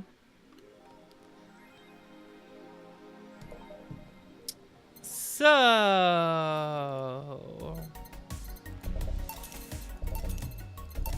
what if we just bought everything? We just got the achievement so unnecessary. Is it a happy one? Sort of. Can't wait for Nirvana. I can't wait for Nirvana either. Let's see. Better have money for rent. Yeah, okay. Yeah, whatever. Customize.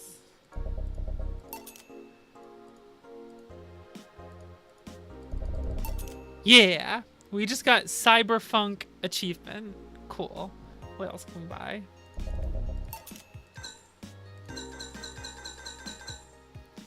Who needs money? We're fine. Let's go to work.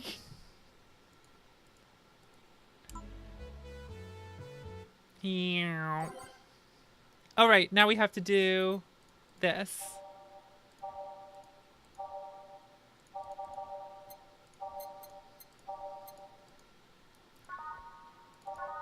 Wait, how do I... Oh, there, right, left click.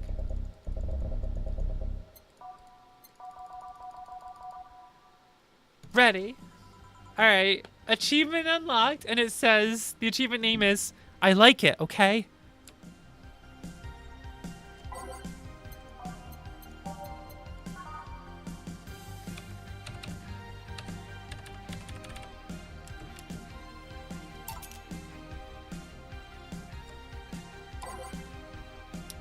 Give me a second here. Boom, boom, boom, boom.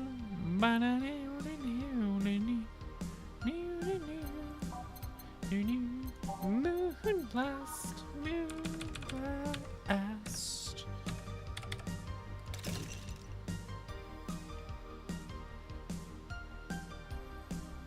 Out of sight. I like, this is probably my favorite song on here, but like, when I say favorite song, it's like there's a bunch of songs that are on the same level, but this is the one I probably like just slightly more than my other favorites. Like slightly. And it's mostly because of the version with vocals on the special album. I also bought that album that has the special versions of the songs. And like the slow one with lyrics is really, really, really, really good. Like really, really, really good.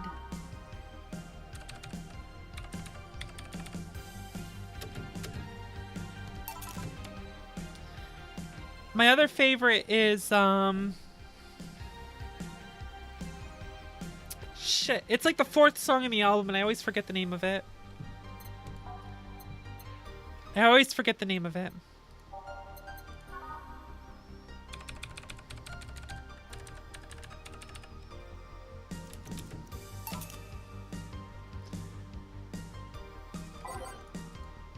Bum, bum, bum. Bum, bum. Sparkle star. Can't wait to get kicked out of my apartment. What did I do? Oh, I hit the wrong. I see what I did there. That was incorrect.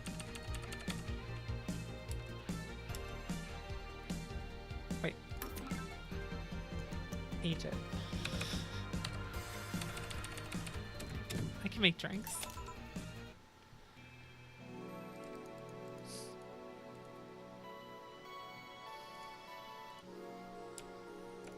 Now it's safe to keep playing. Every day's night. That's the name of it.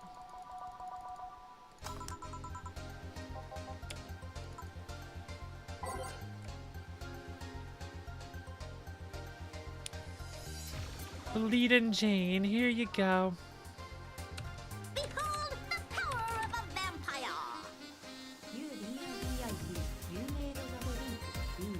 Thank you. Oh, I did it wrong.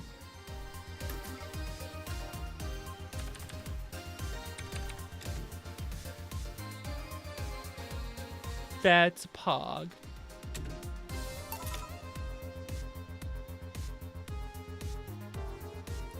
Meow, cool. Brantini.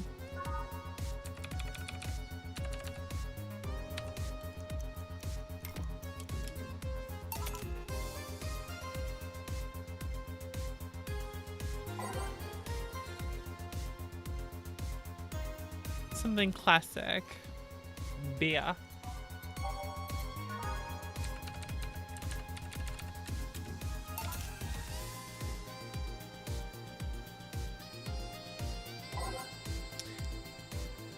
Oh.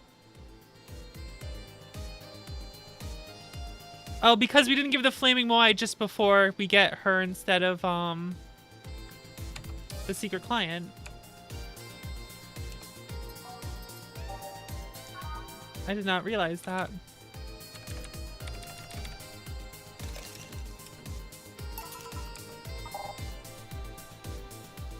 So I missed this. Let's see. Ah, Alma. No hello? You're pretty insistent on that one, aren't you? It's basic courtesy, something I will fight to uphold. First the greeting stop, then saying please and thanks stops, and before you know it, boom, total anarchy. You're exaggerating. Am not.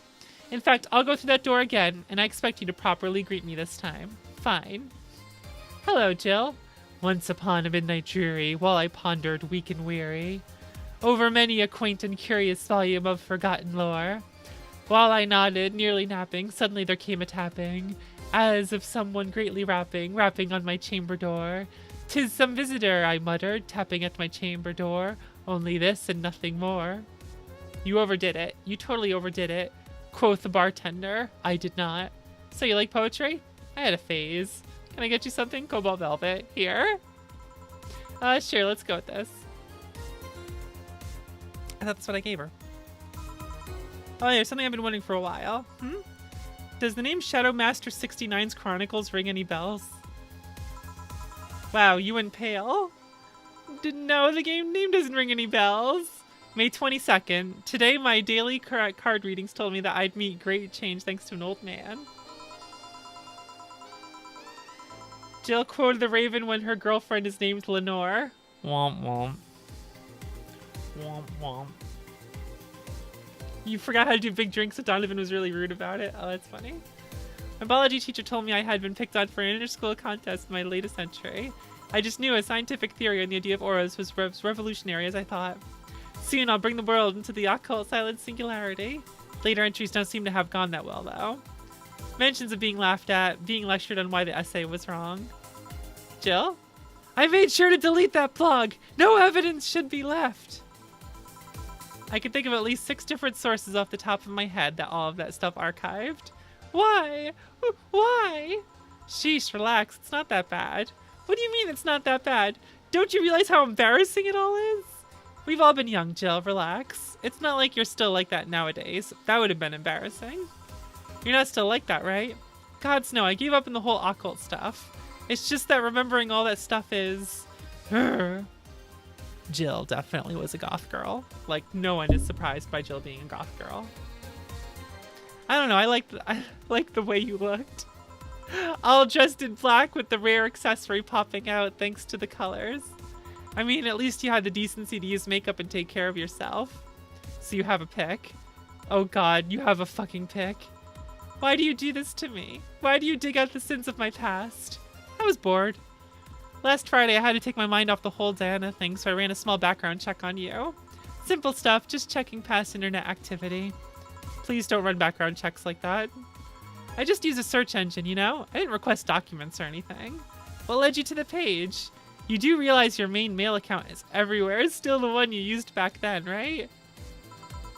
Like I said, relax. You were obsessed with occultism. I wanted to kiss all the boys. And I kind of almost accomplished that in middle school, which still sort of haunts me today. Never underestimate the lengths old classmates will go to track you down. Especially if they think you're still the girl that kissed them for fun and they're lonely to boot. We all have things we're not too proud of as adults. Now I know how criminals feel when evidence is used against them. I have to ask though, why the 69? It was supposed to be 6'9", not 69. Like, in reference to both the lovers and the hermit. Jill. Jill, please. I was convinced it meant wise choices. Jill, there's nobody that would read that as 6'9". I was 12 at the time. Even at 12, I fucking knew what a 69 was. Just how innocent were you back then? You have no idea? Well, let's sweeten things up a bit. I'll have a sugar rush. Sure. Are they trending now or something? So having the secret client is fun, but I forgot how good this conversation was. I totally forgot about this one, and we missed it since we did the secret. Oh, you're getting hammered. You're getting hammered after that one. Here. This is the thing. Say, Alma, speaking of the past, what was your last long-term relationship like? That's sudden. You dug through my past. I've earned the right to dig through yours. Fine, fine. Long-lasting relationships, huh? Romantic ones, I'm guessing. Yep. Well, I've had about 4 boyfriends who I describe as such, that I've introduced to my family and all. The first one was in high school. I broke up with him because he cheated on me. I remember the other girl trying to pick a fight, me just saying, keep the fucker. The second one was during my freshman year. I broke up with him after he thought it'd be funny to punch me in the arm. He starts with a friendly hit, and before you know it... Anyways. The other guy I met shortly after I dropped out. He was interested in marriage, but he wanted to get married after only half a year or so of knowing him. And then there's Richard. Who? I spent almost 4 years with him. We got along pretty well. We had some awesome chemistry. I truly loved him. But as time went by, there was a rift that started separating us. He just didn't like my family. He didn't? Moreover, he wasn't a family person. He distanced himself from his own and voiced that he didn't want kids. There was a part of me that wanted to believe, even if just for a little bit, that maybe he'd change his mind. But as much as I loved him, that one detail brought a growing gap between us. And at one point I just had to break up with him. But I'm not here to depress you. Bring me a beer, will you? Sure. She gets the big beer. I want a big beer. I want a big beer. Big beer for me. I have no good beers to drink in the house. There's only Budweiser in the house, and I refuse to drink that. Thanks for telling me that, by the way. Don't mention it. Okay, one more question and we're even. Wow, you really are embarrassed of that blog, huh? Sure, ask away. At what age did you get those implants in your boobs? Jill, I love you, and I know you're saying that in jest, but I've lived through so many rumors about me getting plastic surgery that I can't and won't take it as a joke. As such, in honoring our friendship, I'll just say this. They're real, and they're spectacular. Now ask the real question before I slap you. I'll grant you one, and only one chance to call me by my full name as compensation then. I gladly take your offer. It's funny that you mentioned slapping because my real question was, why do you get your hands chopped? Chopped. Well, there's a couple of reasons.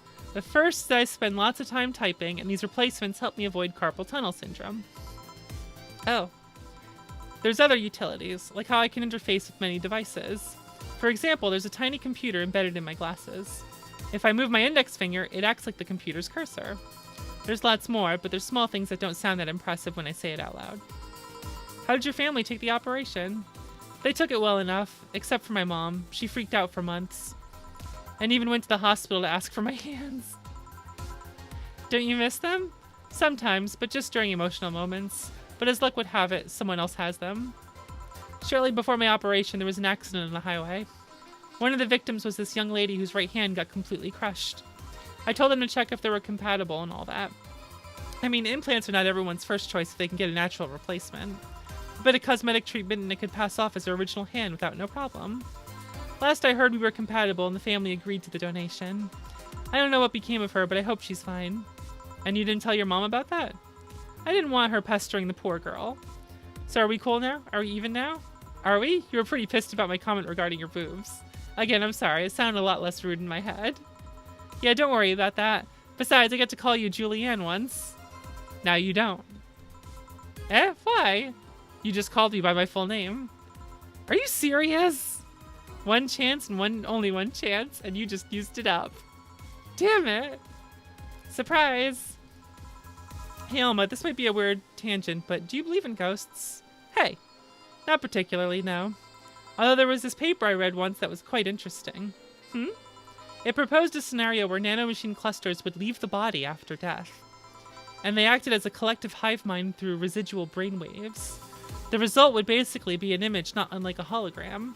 Of course, the hypothesis fell through because such nanomachine density is impossible in a body. Even 5% of the amount needed is enough to make the blood too dense for the heart. And it's not like brainwaves are potent enough to create these reactions. Still an interesting read, though. I see. Don't give me that look. It's not my fault that you convinced yourself that you're crazy. Well, I'll leave then. See you tomorrow. See ya. All done? I am. What about you, Gil? That little girl left him like that, it seems. Yeah. Fuck boy. Who would have thought we'd get a bona fide idol in the bar? Your rent contract is now invalid. Please vacate the place by February or discuss a renewal with your landlord. Jill couldn't pay her rent. This will distract her at work. Have a very nice day. The alley where you found me is pretty comfortable. Quiet you. So, this is where we get kicked out.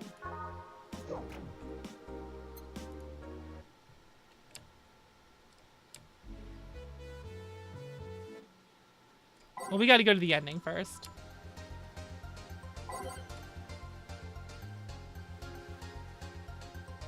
I shouldn't have skipped October's rent to buy that Wi-Fi router dildo.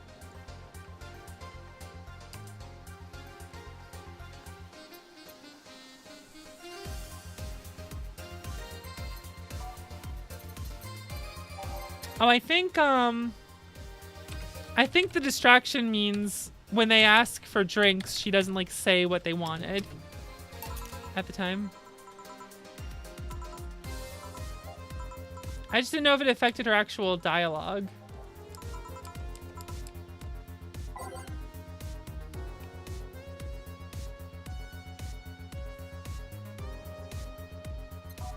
I guess it's just these tips. It doesn't tell you.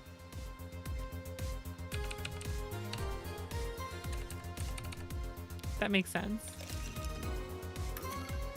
I always ended up buying everything and not getting kicked out and stuff, so I was always able to get everything correct. So I wasn't sure if it changed her dialogue when talking to people or just in the tips during the drink things.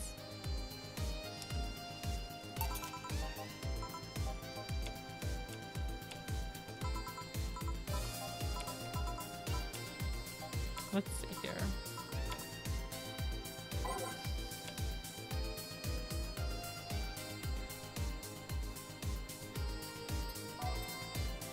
I like how that's the thing she's thinking about and distracted with.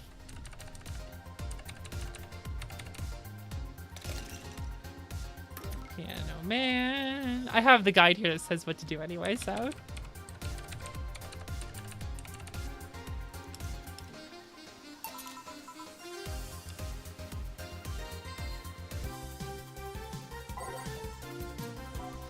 Ah, we can do it too. Goodbye frame rate of the stream. Goodbye stream frame rate.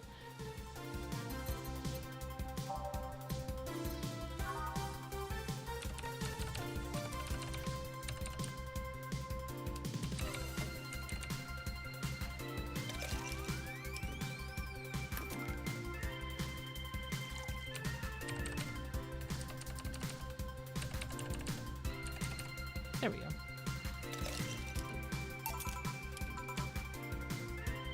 Then it's Moon Blast.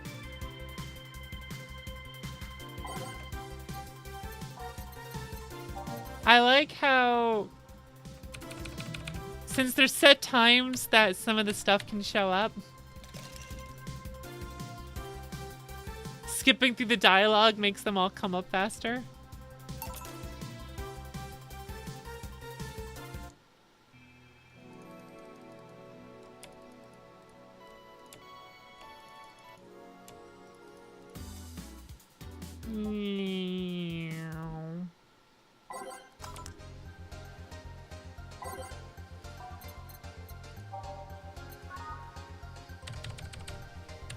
I love this mechanic for how that's what she says down there instead. It's great. I shouldn't have skipped November's rent to pay that mobile game debt. Oops. Oops. Mobile game debt. That's a big mood. That's a big fucking mood.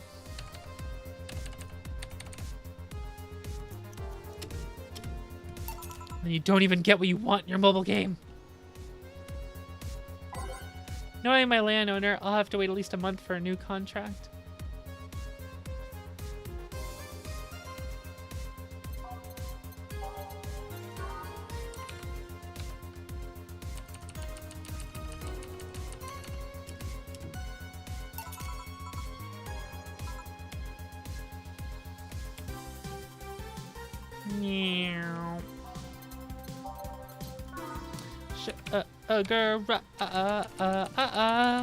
Should be making them heavy.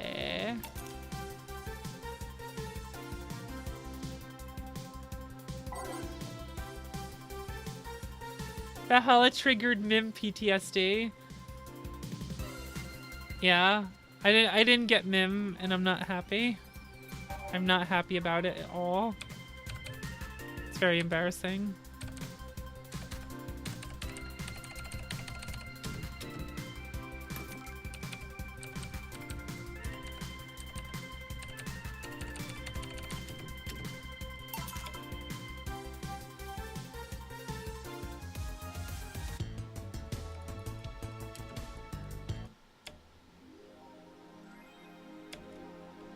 Let's hope Dream Summon lets us straight up buy her. That would be... Did the last one let you do it for Gala units?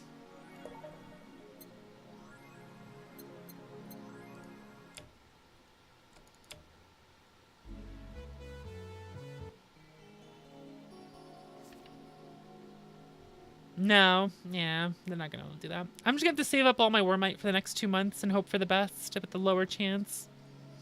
What are you gonna do?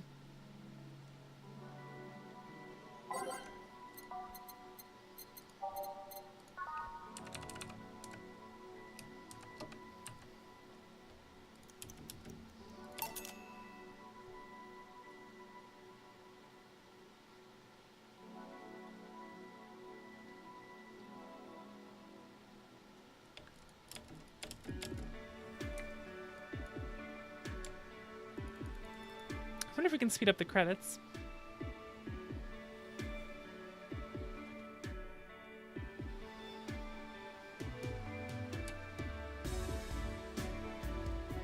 You can, because the whole conversation is, like, about doing that, so.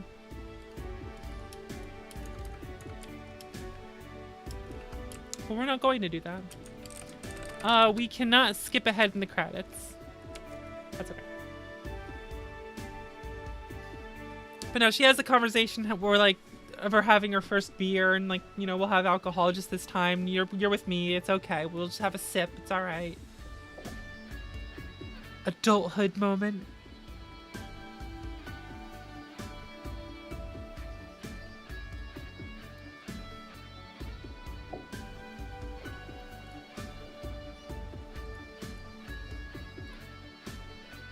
Oh, wait a second. That's right. Ironic Lark is the name of the writer on here. I know that Twitter account. I know that person's Twitter account.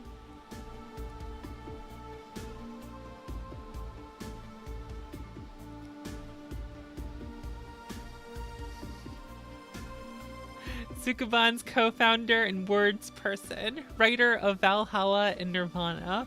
Likes might be not safe for work. Retweets questionable and opinions shit. It's a big mood. It's a big mood.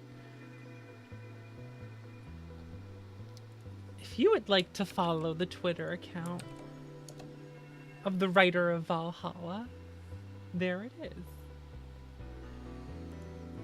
Oh, I didn't check that one.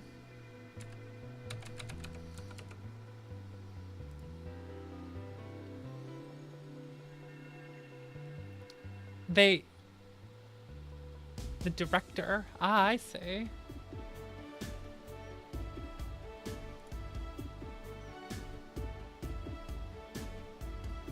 I'm not mutuals with them.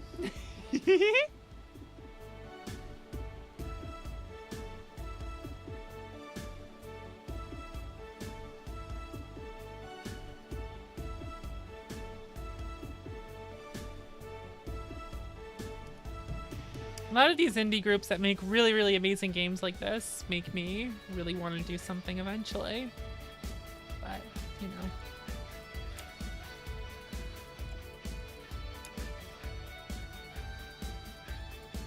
Kind of mad you actually have to use Udin, that bland vanilla bottom. Udin's good. Udin's a very solid unit.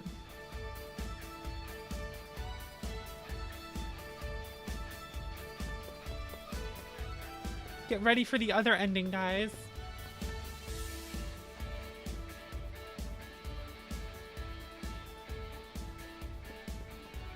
Carl's cooler. I have a 5-star Carl, but you use one for sleep and use one for stun. So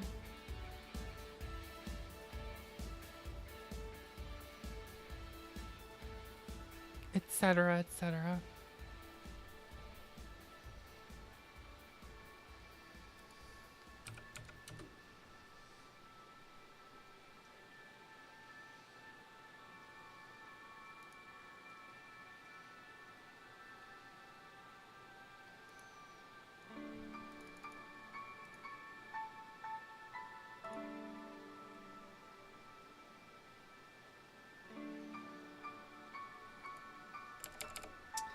Time for the rent, the homeless ending. My hair's coming out. Our homeless ending, the last ending for us to get.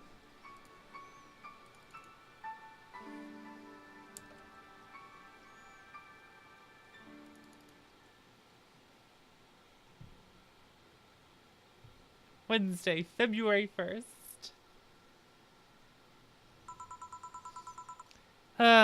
Sigh, to think I've been evicted. They are pretty ruthless. They don't even allow you to skip 1 month. I was 2 months late already, actually. Jill. At least it wasn't because you spent too much money on useless stuff, right? Right? About that. Forget it. I don't want to hear. Let's go to sleep. Tomorrow you'll regroup and think what to do next. Yeah. Thanks for letting me stay here by the... Whoa, your bed is huge! A queen size, considering I lived with a guy for at least 4 years. It can get lonely, but also really comfortable. Just like single life, I guess. Hope you don't mind sleeping with me, but there's not enough space for the futon here. I haven't slept in a mattress in, over 2 years now. That can be good for your back. And bad for my morale. Anyways, good night. Nighty-night.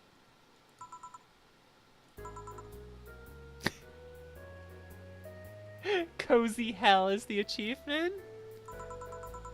It's hot in here. Guys, it's hot in here. Having her hug me certainly doesn't help.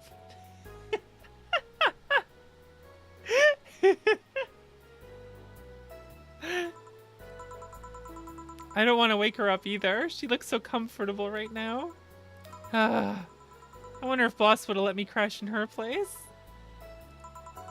Oh well, let's just try to sleep a bit in 4. No 4, go away. No, you piece of fur, don't you dare sleep on my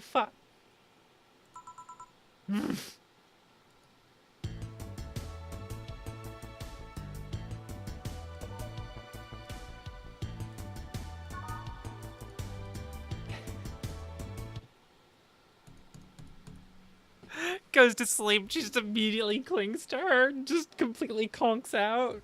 And 4 just lays on her face. It's good stuff, man.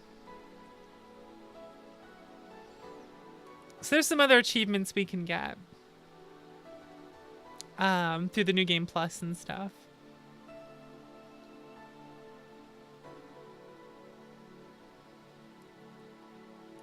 Let's see. Oh, I meant to... That's the wrong button. Uh-oh.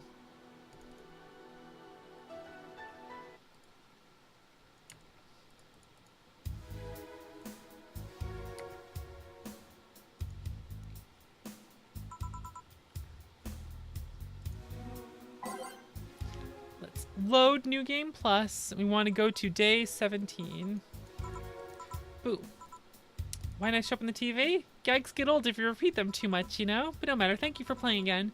Don't worry, you won't be punished for choices made in past playthroughs. This is a fresh new beginning. Almost fresh at least. Jo will have all the money she had at the end of last time. She'll keep everything she bought or unlocked too. Means she could potentially be a millionaire but remain the same poor bartender. Well, suspension of disbelief exists for a reason, right? Oh, but debts will still show up, so be careful. Did you get all the endings yet? Here's a couple tips. Leaving Jo homeless or not is the first step towards at least one of them. Yup.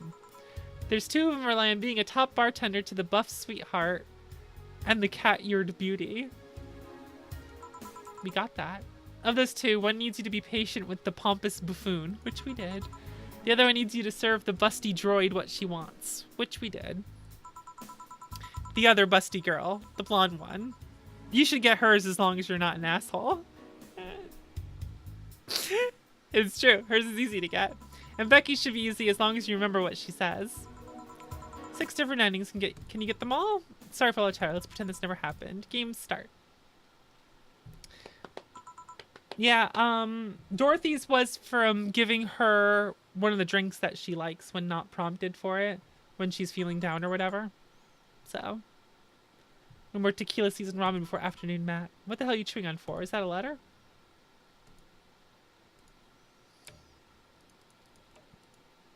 So apparently what we want to do is skip to day 17.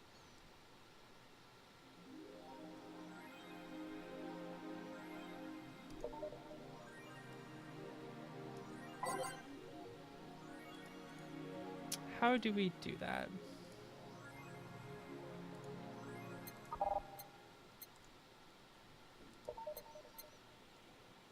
I don't know how to do that. Because I loaded, let's see here.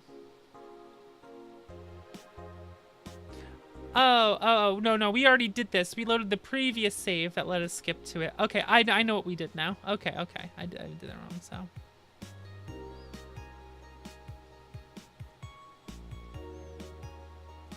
Let's see here.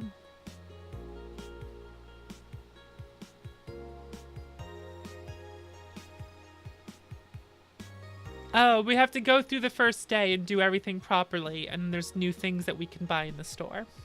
So.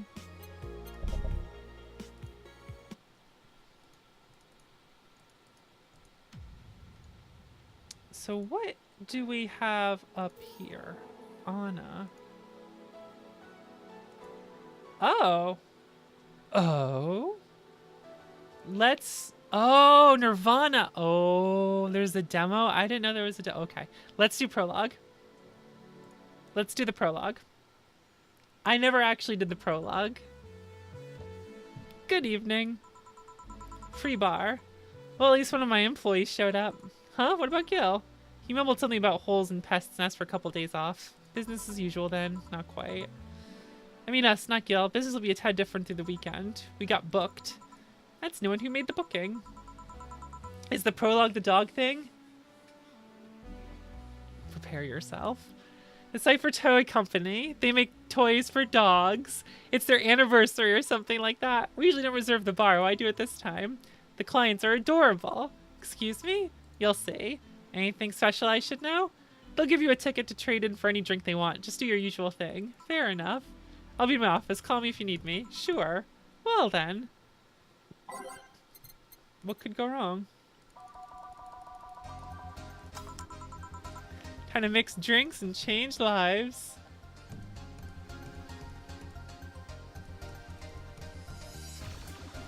Cool. Excuse me, I'll have a Grizzly Temple. Hello? A dog. A talking dog. Are you at Cypher Toy Company? Yeah, did I arrive too early? No. The clients are adorable. Son of a bitch. A Grizzly Temple, right? Coming right up.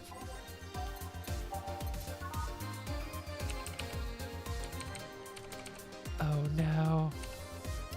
Oh no. It's all dogs. Here you go. Thanks. It's gonna be a long weekend, isn't it? Ariel Wienerton? Hey, is the Bronson extract here produced using organic roots? I don't know that information.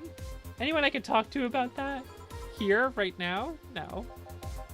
But you should have that information on hand. Every BTC certified bar is no different from a fast food chain.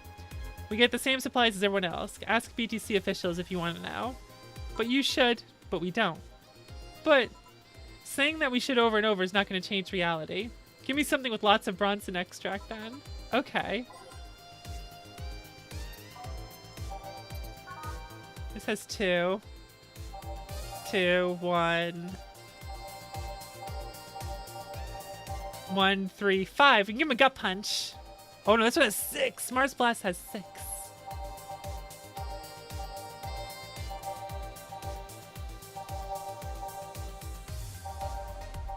Two, 4. Alright. Mars Blast it is.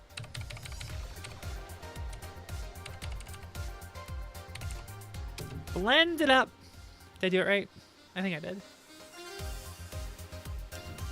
Mars Blast. What the hell is this? Your order? This is what Bronson extract tastes like? Sorta, yeah. Well, fuck that noise. It's not worth the effort. No, it's not. Excuse me. Thank God, a person.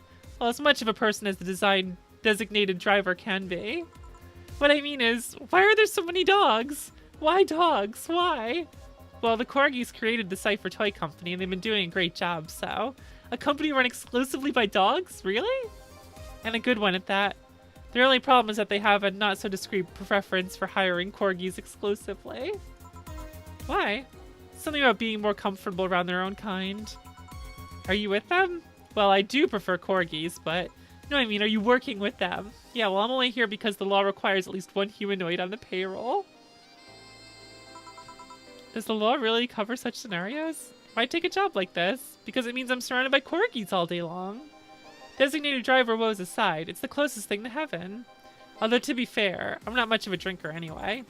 I see. Well, to each their own. You gonna drink anything? Do you have anything non-alcoholic? Let's see what I can fetch you. Did you intend to make a pun? A pun? Never mind. Never mind. Let's get him a... Where was it? Blue Fairy. There we go.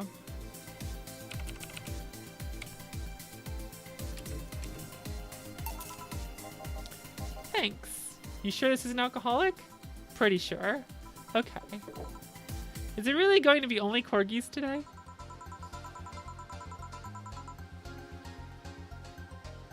Is that all I'm going to do all night? Serve the same kind of dog over and over? The vast majority of them are Pembroke Welsh corgis.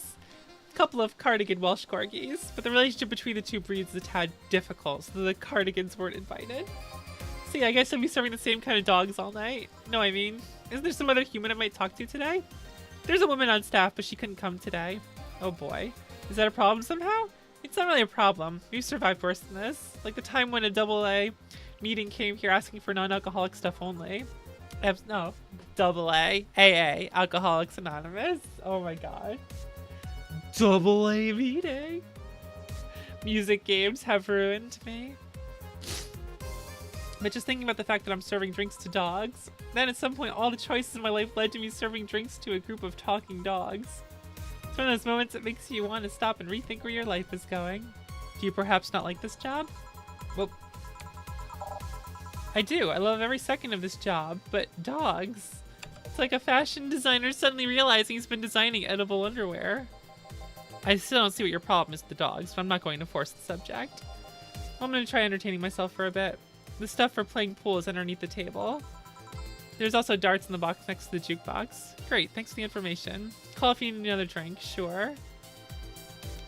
Feeling happy, so I'll get everyone around. Actually, it's a free bar. I won't let you spoil my mood. I want a fringe weaver. Free bar. Drinks are on me. What a good joke. Still an awesome day. Dragon fucker? Yo, what's an alpha male gotta do to get some service? What may I serve you? Beer and quickly. Dragon fucker? Dragon fucker? They call me the dragon fucker. Here you are. Damn, you're a slow piece of shit. Excuse me? Hey boss, what was the opposite of deja vu again? Jamais vu? Yeah, that. Are you having a premonition? Something like that. That dog felt uncannily familiar. Are you bored? Not really, I was playing with the darts a bit ago. I thought about playing pool, but all the other clients are thumb challenged. Sorry this sounds rude, but why was the dart box so dusty? You're the first person in the year or so I've been here that has actually played with the darts. I think even after my boss forgot they existed. By the way, how are the dogs as clients? We've had worse. Yeah, have you had someone come in and gnaw chairs to pieces? Yeah, she was testing out her new mechanical teeth. She got banned from entering any BTC bar after that.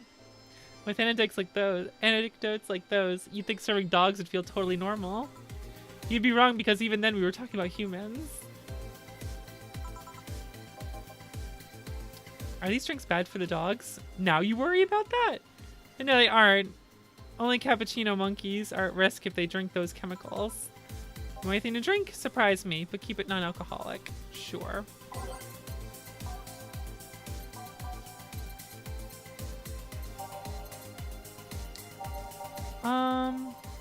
Just get a Bleeding Jane.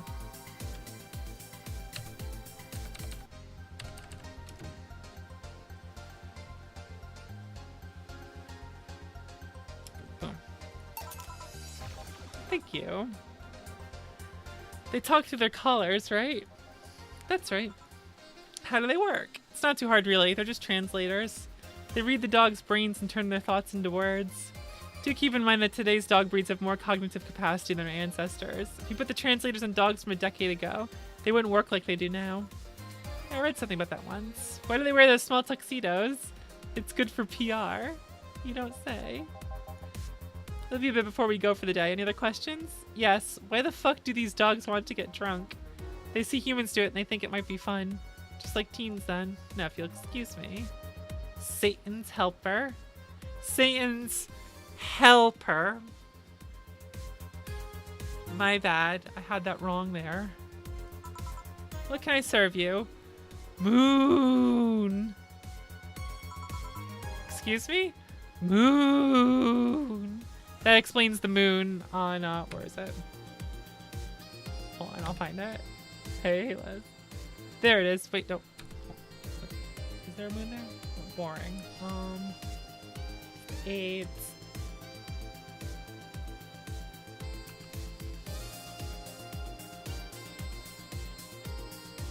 Anyway. A big moon blast? Moon. Alright then. Moon blast. Probably not actually what they want.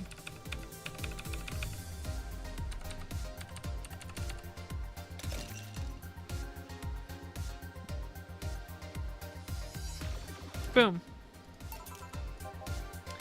Moon. Is that a good moon or a bad moon? Pesky furball. I really say, Pika say, least play. A crevice spike? Sure. Oh yeah, understand it, you may? I was a kid too.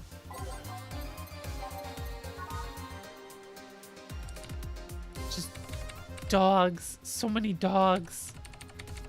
Woof. Woof.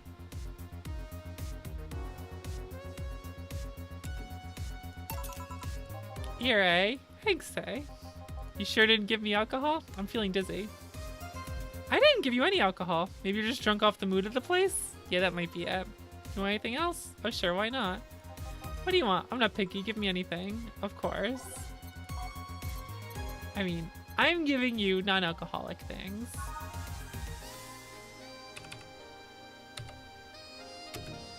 The Sugar Rush has no alcohol in it. Thanks. What exactly do you do? Sorry if it's rude to ask. I guess I'm what people call an office boy. Get the dog drunk. My duties usually involve looking for things, answering a few calls, that sort of stuff. With this being a dog-run company, there's a lot more responsibilities. Getting stuff off shelves and opening windows. At least they pay well. Where'd you get the offer? My neighbor's the owner of one of the dogs. He told me they needed thumbs. Figures. Celebrating the company's anniversary, right? 5 years ago, 3 corgis became dissatisfied with the quality of existing dog toys, so they founded this company. They got the money from their owners, if I remember correctly. STC is the second biggest dog toy company in the world. They started Cypher toy development. Ain't that unfortunate? Hello? Hmm? The bar's favorite sweetheart has arrived. Why are you quiet? I'm waiting for the audience's cheers to stop. This isn't a sitcom. Oh, honey, how innocent. Excuse me, you are? I'm the lovely Dorothy Hayes, at your Wait, you're a Lilum. Not at your service, then. Don't be rude to other clients. She's kind of a regular here. Kind of? I've been coming here religiously for the past 3 months now. 3 months! I come here to see your charming face, and you say I'm just kind of a regular? For shame, honey. For shame. I'm sorry, I guess. Nothing a free drink won't solve. Won't do. Huh? You playing hard to get? Even if I wanted to give you a drink, we're booked for the whole weekend. Don't you think you should at least put a sign out front or something? Hey, I only found out myself just a few minutes ago. She can have one of my tickets if you're okay with it. I see no problem. Oh, you're so sweet. If you were at least 40% organic, I would give you a discount. Discount? You don't need to know. So who booked you? This guy? The Cypher Toy Company. What do? They create dog toys. Oh, lovely. It's also run by dogs. Oh, don't joke like that. You think I'd kid about something like that? You mean that if I turn around, I'd see dogs? Yeah, didn't you see them when you came in? I just entered without looking anywhere else but the bar. You look troubled. I'm not too much of a dog person. I even charge extra if my clients want it doggy style. Doggy? You don't need to know. I'm gonna take this ticket and trade it in next Monday. I'm leaving right now. The ticket would have expired by then, though. She looks like the kind of girl that will hold you to your promise regardless. Isn't that obvious? Alright, sir, the night's over. You have kennels you need to return to. All done? Yeah. Boss, how do you end up being booked by dogs? I know some dogs myself. You told me we're booked the whole weekend, right? That's right. Please bear with it. We're all doing our part after all. Yeah. What was that explosion that just happened there? Good evening. Day 2 serving dogs. You ready? No. Cheer up. No. That'll to make things easier for yourself. Serving dogs won't ease things either. Anything from Gil? Nope, he should be having fun wherever he is. Do you like darts, boss? Not particularly, but I owe an apology to someone. Call me if you need anything.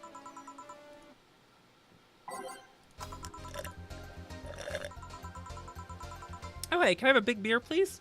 It's Betty! Thank God, a human. Big beer for Betty.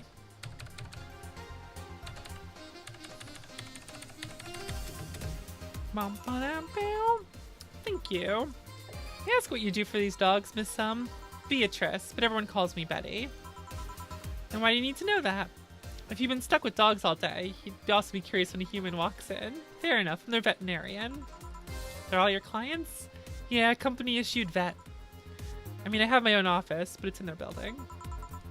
So you're Betty the vet. Oh, cram it. Not in the mood for puns right now. I'll keep it in mind. Betty the vet. Anything else we need to avoid bringing up around you besides puns? Enhancements, but that's harder to shove in the conversation in the first place. Noted. What do you have against enhancements anyway? They're unnatural. They go against the very idea of human evolution. There's a certain wall that humans can't cross without enhancements. It's not like having something replaced will automatically make you an expert in things. If anything, getting an enhancement sets you back until you get used to it. Yeah, but it just makes things too easy on paper. Anyone with money can replace their body part and call it a day. Betty, you were so perfect to me until now. I want robot hands. Betty, I want robot hands. Jeez. Sorry for the outburst. I have my story with enhancements. Oh, I don't mind. It's way more entertaining than serving drinks to talking dogs. Sorry. That's my job right now. Do you want another drink? I'm fine for now. Call me if you need anything. Sure. Worm Frigger. Have you seen a red dot? I've seen many things in my life, but a red dot? Not today, no. Do you have any red drinks? I think Brandtini is a red drink. If I'm remembering. Yeah, it's red. One large robot finger in a human hand. Thanks. Okay, punk, hear me out. You're gonna tell me where that red dot went or I'll drink you. I'm not bluffing, I'll drink you all up. This game seems like it's pure charm. It's really good. Please play it. It's like such a good visual novel. It really, really is. Bangkok bastard. Those damn Pomeranians think they can come and take our jobs. We've been getting some serious media attention because the company only hires corgis.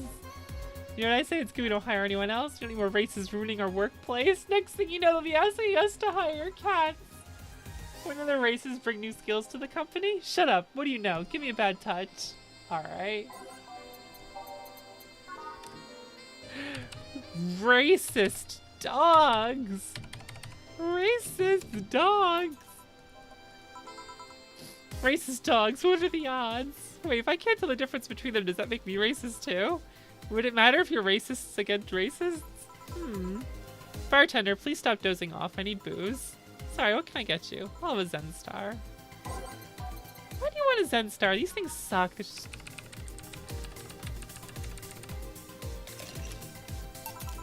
Here you go. Something on your mind? Willing to lend an ear? It's in the job description, kind of.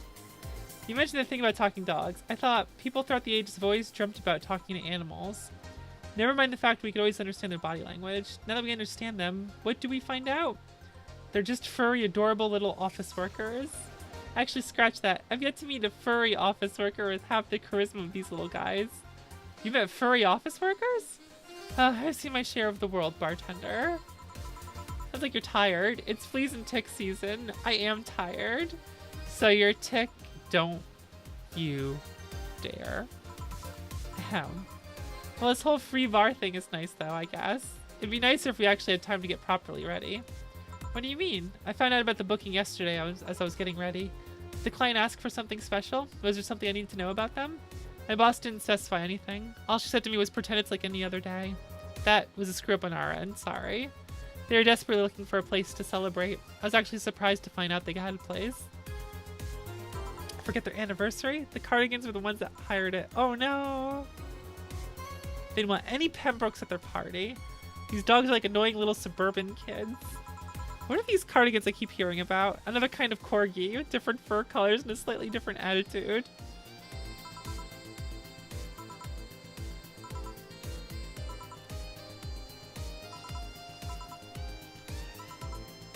Do your job, don't mind me. Tortilla Pope. Hey, buddy. Hello. Who's a good boy? Who's a good boy? You? I am? Whoa, thanks, buddy. What can I serve you? Big sunshine cloud.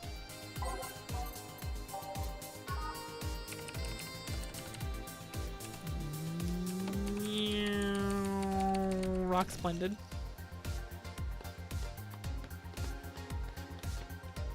Boom. Done. Here you go. Woof. You know what I hate, man? What do you hate, dog? Cabbages, man. They're like lettuces that decided to go to the gym. They think they're a big deal because their leaves are harder. Guess what? I don't like them. Calm down, dog. You want anything? For cabbages not to exist. I meant to drink. I'll have a big grizzly temple then.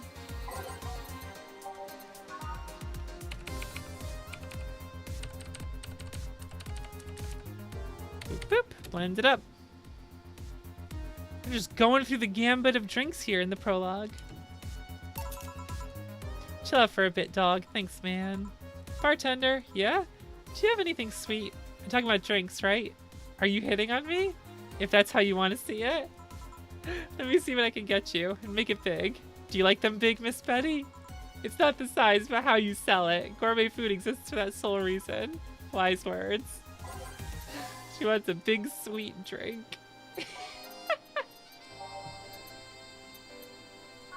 Get her Moonblast.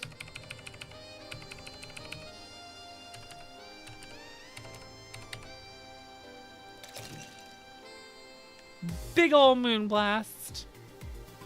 Bada boom. Thanks. I'm curious. What's the weirdest client you've ever gotten? I wouldn't be able to tell you. There's many kinds of weird. Pick the first one that comes to mind. This one guy spent 30 minutes arguing with himself before ordering. That's not that weird. He came in wearing a Velociraptor mask and wouldn't stop screaming. He left humming Moonlight Sonata afterwards. Oh. Yeah, that's weird. At least he left a nice tip. Speaking of Alex, can I ask what's your story with the enhancements? Why the interest? Because it seems like a personal thing. It doesn't sound like it's a question of ethics. And honestly, I'm really bored. Sure, I can entertain you a bit. Alright, let's hear it, Betty. What do you got to say about him? You're a college freshman, friends who just decided to get their hands enhanced. It was around the same time we all started practicing surgery. They just wanted to bypass all the practice needed. And so they hired this shady character who would supposedly hook them up. I only talked one of them out of it. The others went off to the guy and got their hands chopped off. This is one of those stories that ends badly, I'm guessing. Yeah, 4 girls underwent the shady surgical procedure. 2 lost their hands, 1 was left in an arthritic mess. The last died on the operation table. Goodness! Yeah, I'm not too fond of enhancements. Especially if they're taking an effort to avoid effort. Died. Solumbrion. This culture of becoming better automatically with enhancements really gets on my nerves. The story sounds so familiar. Does shady guy have a bleached mustache and tattooed black eyebrows? He also talked using an electrolarynx. You've seen him? No, but I remember news about him and the police catching someone who's performing illegal surgeries. Never thought I'd meet someone affected by him. That's not a problem with enhancements. That's a problem with shady people. Accident. Hey man, you ever felt like time is moving too fast? Tonight I'm feeling like it's not moving by fast enough. Look, you. The dog wants a bad touch. Ooh.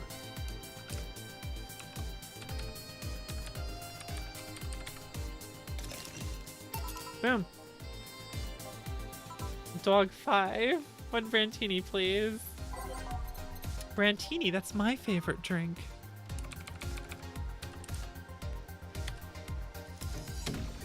Whoop! I screwed that up.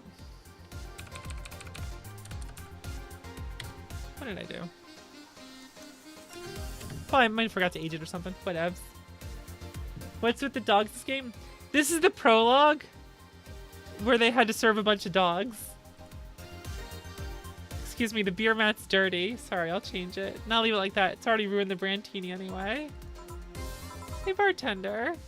Bartender. Den barter. Tar vendor. Your job is a funny name. You don't say. You're a cute bard and enter. I swear, I could just eat you up. Please don't. When did you get drunk? I've been a little dizzy for a while now, but just properly kicked in. Also, some of the dogs invited me over for a drink. Except I'm not drunk. Right. Can you give me a small brandtini? I will definitely pay you money. But you don't have to pay me. Aw, will you really buy me that drink? You're so lovely. Yeah, let's leave it at that.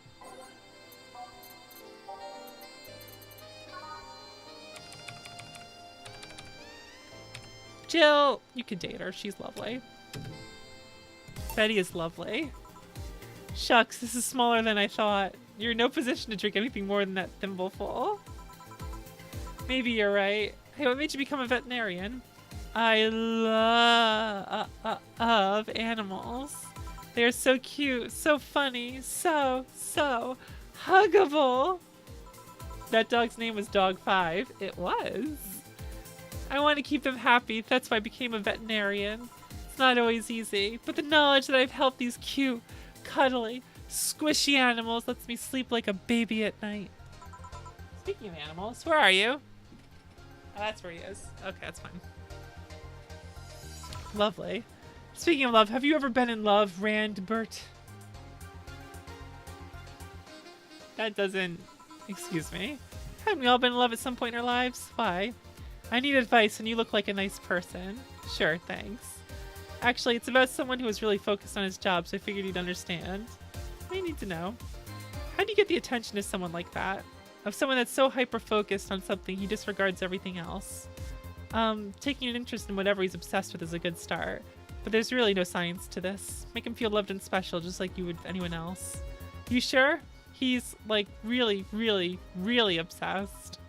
He's a decent member of society? Yeah, I see no problem with that. I hope you're right. I'm fresh off a breakup and I seriously need a hug. Oh yeah, how do I fix the fact it's a guy?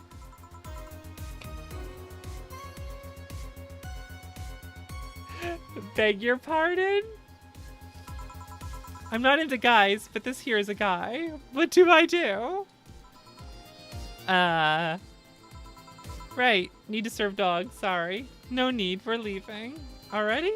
Don't worry. We'll come back tomorrow. Right. Thank dog. I mean, God. Dog, gammit. Done for the day, I'm guessing? Yeah. Might want to get some insecticide or something to make sure we're not full of fleas. What does the health inspector think of this stunt? The health inspector's too afraid to come to this part of the city, so I'll assume he's fine with it. Right. Say, boss, you look tense. Really? Weird. So I'll call it a day here. Thank you for your hard work.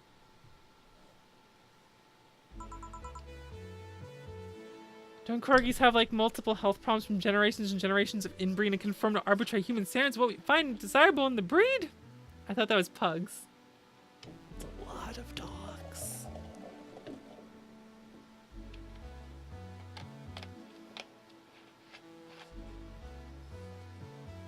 Good evening. You look bummed, boss. Starting tomorrow, there'll be no more corgis in our bar. Why wouldn't I be sad? Maybe because starting tomorrow, there'll be no more corgis at the bar.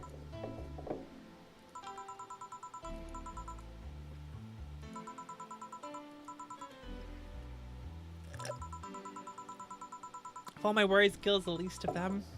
Pump some music and enjoy the day, will you? Time to mix drinks and change lives. Bartender, we meet again. Oh, Miss Betty. Hello. And Mr. Corgi Lover. Call me Deal. Deal. Deal? Deal. Wipe that satisfied look off your faces, you two.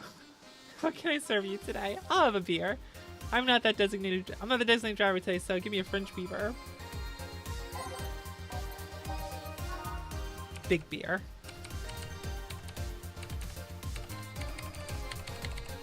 Mix it up, and then we need a fringe beaver. I like these two characters a lot. I mean, I already like them. I'm just mentioning that I like them. Say. Say what? There's like multiple jokes of that in this slug. It's great. And corgis have bad hip size more frequently. They probably just solved it in this time. In the future. Don't worry about it. You seem distracted. Has serving so many dogs finally gotten to you? No. Well, yeah, but it's not that. My boss has been acting weird since Friday. Romantic weird? Drug addict weird? Let's hope nobody finds the body in the fridge weird?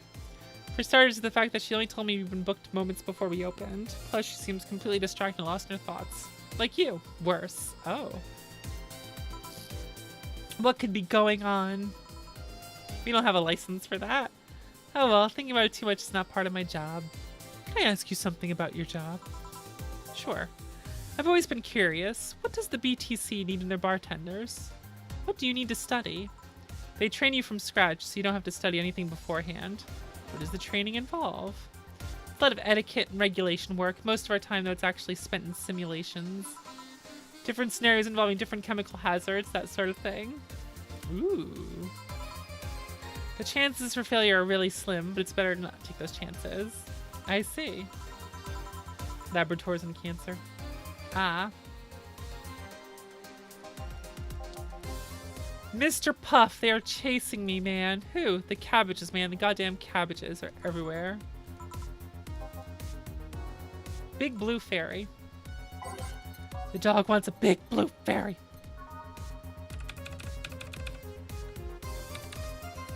Optional. Aged and mixed. Here you go. Thanks. Very nice of you. Third bark day. Nothing a drink can't solve. Give me a gut punch. The flea bag wants a gut punch. I personally like cats a lot more than dogs. That's just me, though. Thanks. You ever felt guilty for being born the wrong race? The what now? I've just been hearing so much about how we're racist. I'm wondering, are you racist? Not really. Do you feel like other corgis might be? Definitely. I mean, then why worry? It's not like they're calling you racist. You shouldn't take generalizations personally. You might be right. Man, you should have seen the cutie I saw yesterday on the way home. Uh-oh. That's because you have no empathy. Bunny, if I have anything, it's too much empathy. Okay. It's too much empathy. I just don't like dogs jumping on me. It bothers me. I don't like that. They slobber all over you. I like cats. Kingston loves me. Right, Kingston? You love me, right?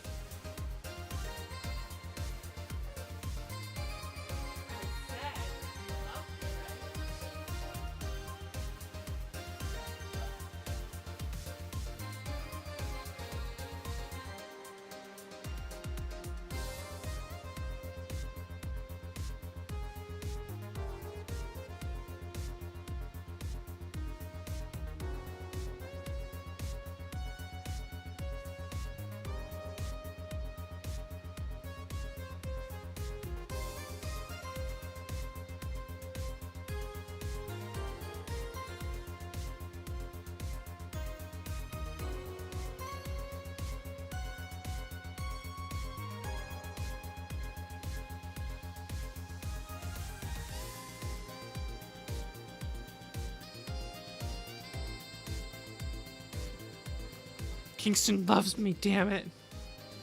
Don't you? Don't you? No, you can't escape. You love me. You love me. No escape. You love me. Let's pull my wig. You love me. No leaving. Only love.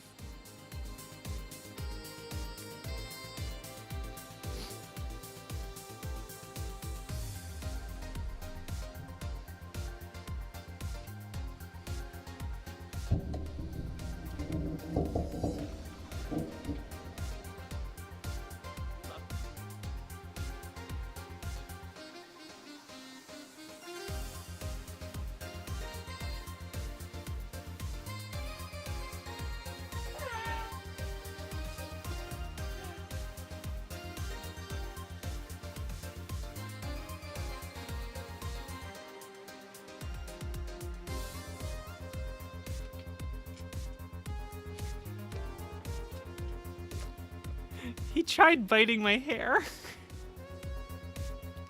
It's like, what is this on your head? What do you have on your head? What is this nonsense you have going on here?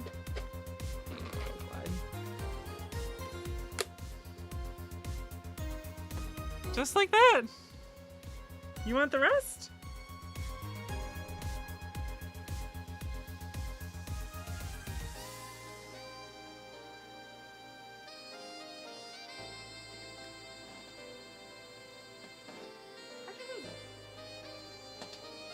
Where is it?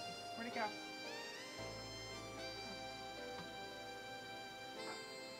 Where the hell did it go? Here. Where is it? Where'd you put it? I dropped it. And now I can't find it.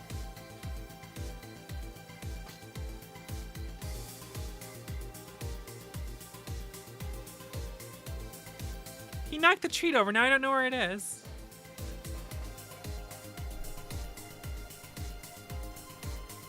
Did you find it? Oh, here it is. It's right here. Here we go.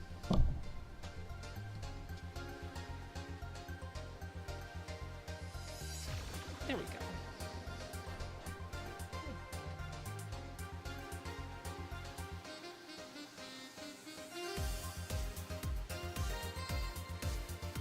Yeah.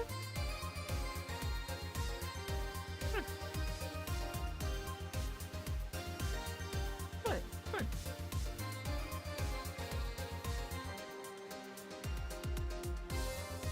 Why are you looking at me funny? Come on. The point is, Kingston loves me. Don't you?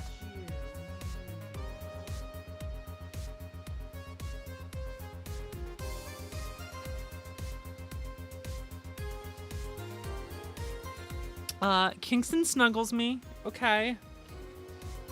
Kingston loves me. Don't you?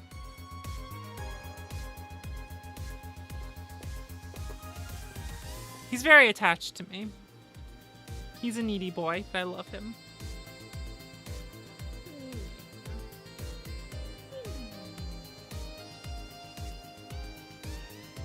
Cats are wonderful. She looked like a cat boomer. She was wearing a mini dress and had this prosthetic eye. Ooh, Betty saw Stella. I thought you were against people using prosthetics. I'm not against cute, though. Besides, I'm not against prosthetics. I'm only against enhancements. I don't see a difference between the two. Alright, let me put it this way. If you lost an arm and replaced it with a mechanical arm that does exactly what the other one did, I'm okay with it. But if you lost your arm and replaced it with a gun-loaded super arm from hell, that's something I'm not okay with. Even worse is if you decide to replace your arm because of fashion or a whim, or to get better at some sport. That's completely not cool. Whatever, Betty. Whatever. Whatever, Betty. They'll then replacing their factory parts for kicks. If you think that's going to be an easy way of getting better at something, you're in for a bad surprise. Well, I can see why you think that, but what suggested to you what she had wasn't an enhancement? If she had bad eyesight, wouldn't that count as an enhancement, even if it fixes it? How does reparative work factor into your ideologies? They might be enhancements, but they also replace something faulty. Well, damn it, stop making sense, you piece of scrap. You're weakening my resolve. Having fun? Oh, bartender, that was fast. There seem to be less dogs out today, at least dogs that want to drink. Some of them ate their tickets. Lovely, I'll be the one dealing with that later. Say, why'd you take up a whole enhancement discussion, bartender? My mom had a saying, anyone can make a chandelier out of their asses. Which somehow means your body, your choices. Fox, take your glasses off. They're an enhancement, and I'm not okay with that. Fine. Fight me.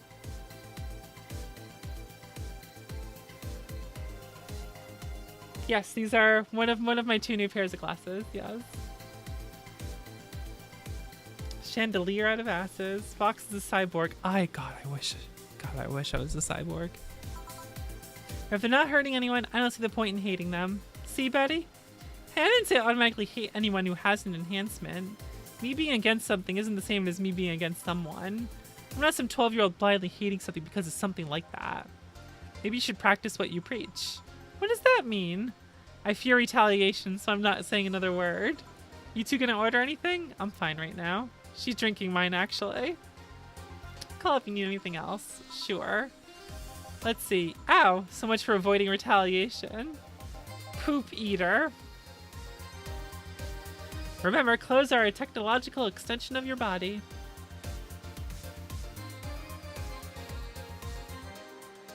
You're not gonna believe me. That your name's Poop Eater? I was in the bathroom, this other dog was looking at me from the top of the sink. You mean the mirror? No, another dog. I see. What can I serve you? Not gonna do anything about the other dog in the top of the sink? I'm sure he doesn't want to hurt anybody, don't worry. I hope you're right.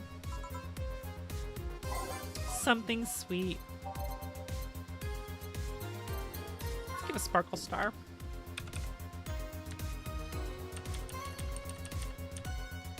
Age it, mix it, whatevs. Here you go. Please think about the thing with the other dog on top of the sink. I will, don't worry. That was quick. Like I said, there aren't too many dogs today. When I heard someone booked us for 3 days, I expected more of an attendance. While you were gone, this fella here said that the Bleeding Jane is better than a pile driver. Please, prove him wrong. All I'm saying is I don't see the point in drinks that feel more like a kick in the mouth than a beverage. What do you think, bartender? Do you think there's any point discussing non-alcoholic drinks in a bar? In my opinion, people who order a bad touch always make me giggle like an idiot, though. That's not an opinion, that's a statement. Oh well, please serve us either pile drivers or Bleeding Janes. We'll let you decide which one's better. What if I do one of each? 2 of any of those?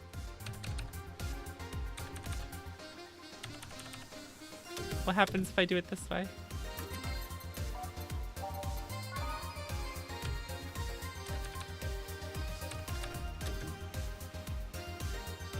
What happens this way? No fighting this way, right? Wow, you're quite the softie. Just kidding. Wise choice. No complaints here. How did you end up discussing that? Well, it started when I told the guy that I wasn't as crazy about the idea of working just for corgis. Why don't you like corgis? They're cute and fluffy and funny, and they just like make you smile. Tell one interesting thing about them. Legends say they were created by a fairy, and that their breed was raised to fight dragons. Oh, you have to be kidding. No, actually, I heard that one too. Really? Still, I can't see why you're so tired of them. Dunno, maybe because I only ever deal with them at their worst. You've only seen them in their happy state. I'm the one running feces samples and unclogging their sphincters if they eat their owner's dental floss. I might be their veterinarian, but they treat me more like a mom and not in a good way. It's like being a gynecologist. After a while, you stop seeing boobs and vaginas and said all you see are issues you must fix. At least they are cute issues. Depends. A gynecologist can't pick clients by age or preferences. I was talking about your job. Oh, yeah. That too. So I don't think it's so much that I'm tired of them, it is I'm tired of you being so obsessed with them. I'm not obsessed. I'm passionate. You sleep with a corgi plushie and have a wall dedicated to photos you've taken at the company. I'm really passionate? Too much passion can become an issue, you know. Speaking of issues, do you talk with the directors about the whole cardigan conflict? When they're all together, I just don't see why I should be the one doing it. For starters, they don't take me too seriously. Understandable. I don't take you too seriously either. I mean, in the end, they're still dogs. Need someone with a strong, commanding voice. Are you saying I have a naggy voice? No, not your voice, just your entire demeanor. So I have a naggy demeanor? I'm assuming you two are talking about the whole race conflict. This one's hurting them more than they think. The company might actually collapse at this rate. A couple of these dogs' families are dependent on their paychecks. Doesn't that count as unethical and unusual treatment of animals? It's a bit of a legal gray area. The dogs are doing it willingly after all. And even if they weren't doing it willingly, the dogs aren't actually being mistreated or exploited. In fact, the company's pretty relaxed.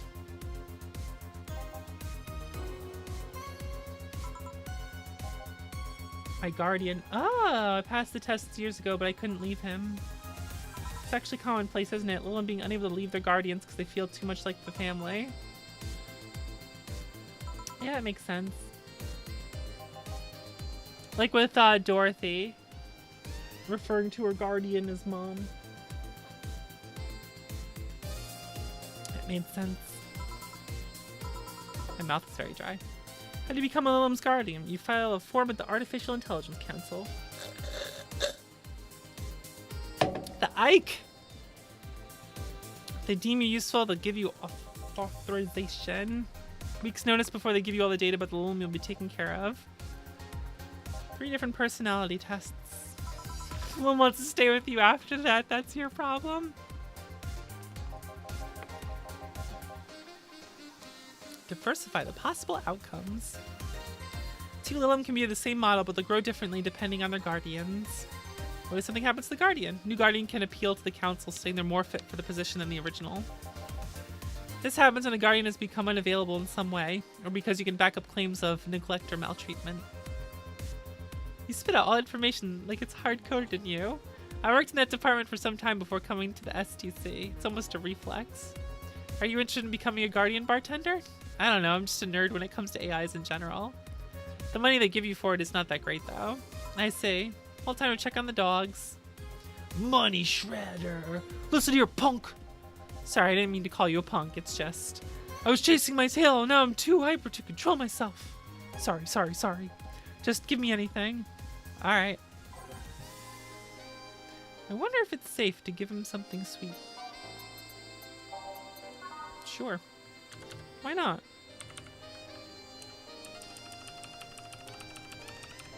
He's hyper.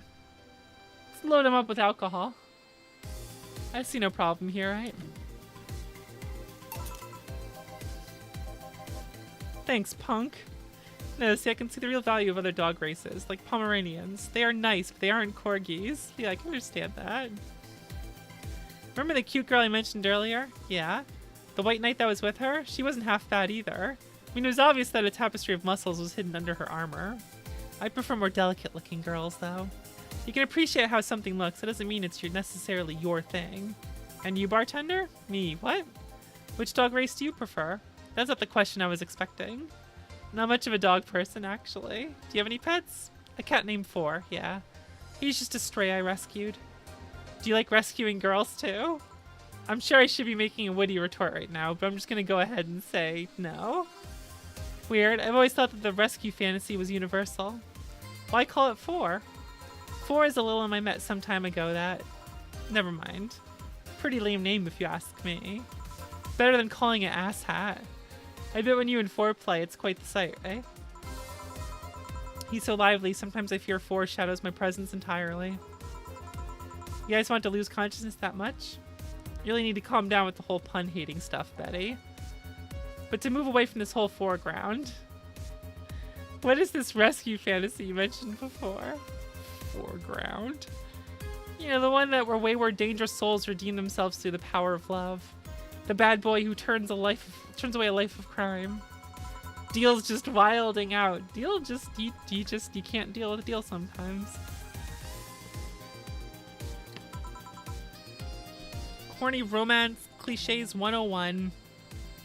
Well, you're the one with the shelf full of old lady romance novels. I'll trust you on this. Hey, Fabio the 13th is a national treasure. You don't even like guys. Why do you read all those novels? They let you put yourself in the place of the main character quite easily. You'd have said main character is a muscular man. I see no problem. Just, what is your self-image? If I can ask something else, what is it? Why do you hate puns so much? Many people cringe at puns, you know? Yeah, but react like you're having a vendetta against them. They make me feel stupid. What? When I was a kid, everyone in my house had a penchant for making puns at the drop of a hat. I was the only one who couldn't get them. Years later, I finally got them, and they weren't that funny. They made me feel stupid. All in the name of some terrible joke that wasn't even funny in the first place. I've said this so many times, I might as well just make a recording, but you need to chill out, Betty. I am chilling out. Just because I complain about stuff doesn't mean I'm not relaxed. That's a big mood. That's a big mood. That's a big fucking mood. I'm not sure how it works, Steel. That's exactly how it works, actually. I'll let you know. Trust me, when I'm tense and angry, you'll know it. I fear the thought. Anyway, I'll go check on the dogs. I'm supposed to be their doctor, and they are being suspiciously quiet. I'll have a bloom light. Actually, make that 2, please.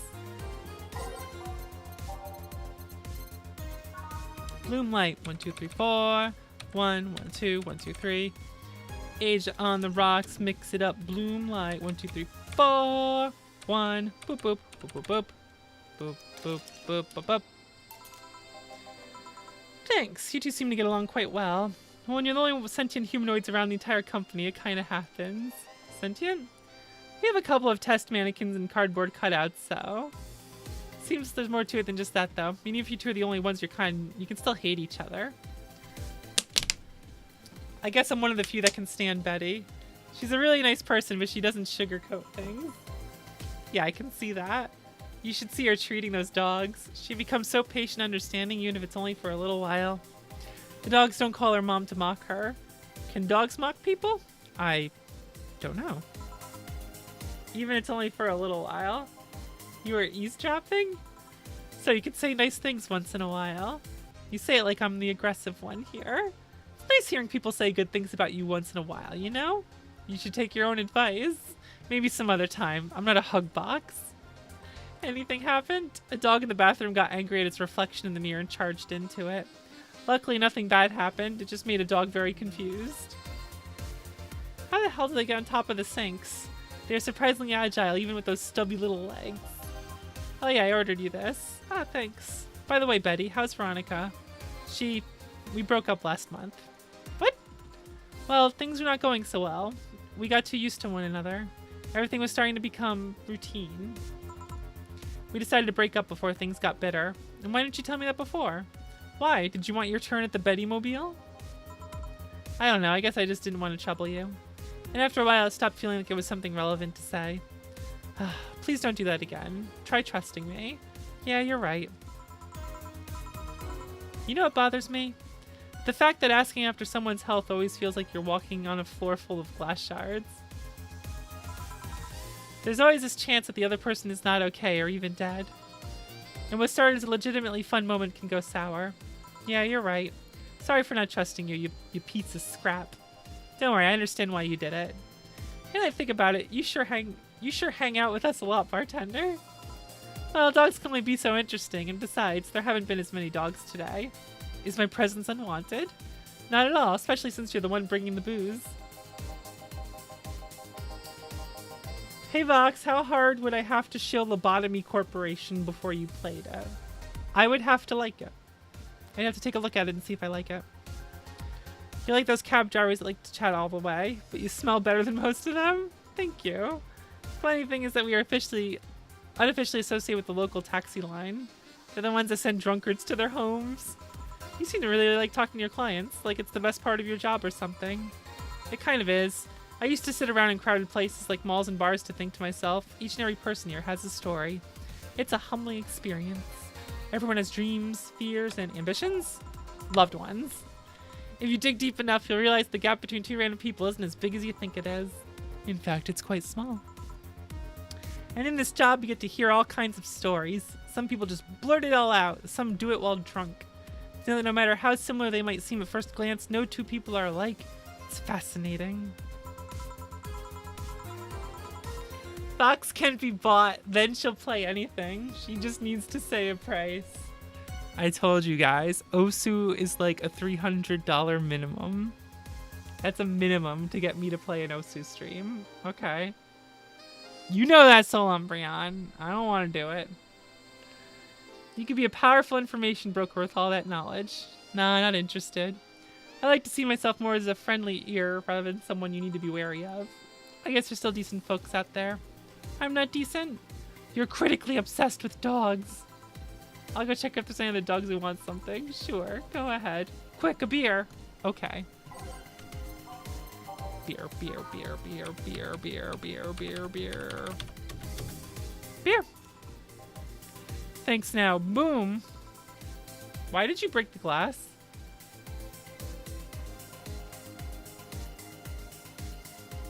You'll sell your soul for 30. I've done it before. Listen, I get $300 donations. I do an Osu stream. That's how it works. I'll even do it as Sans Undertale.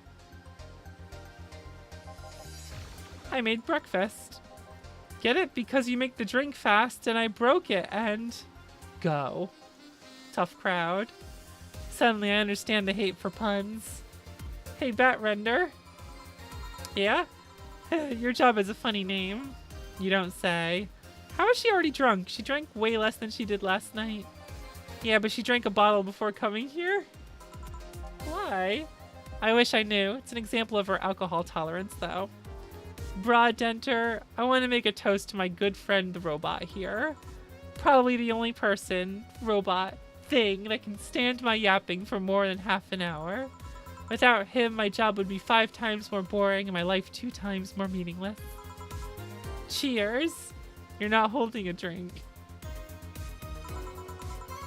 Then give me one, Ben Trader. Isn't it your job? I need a beer, a big one. Alright.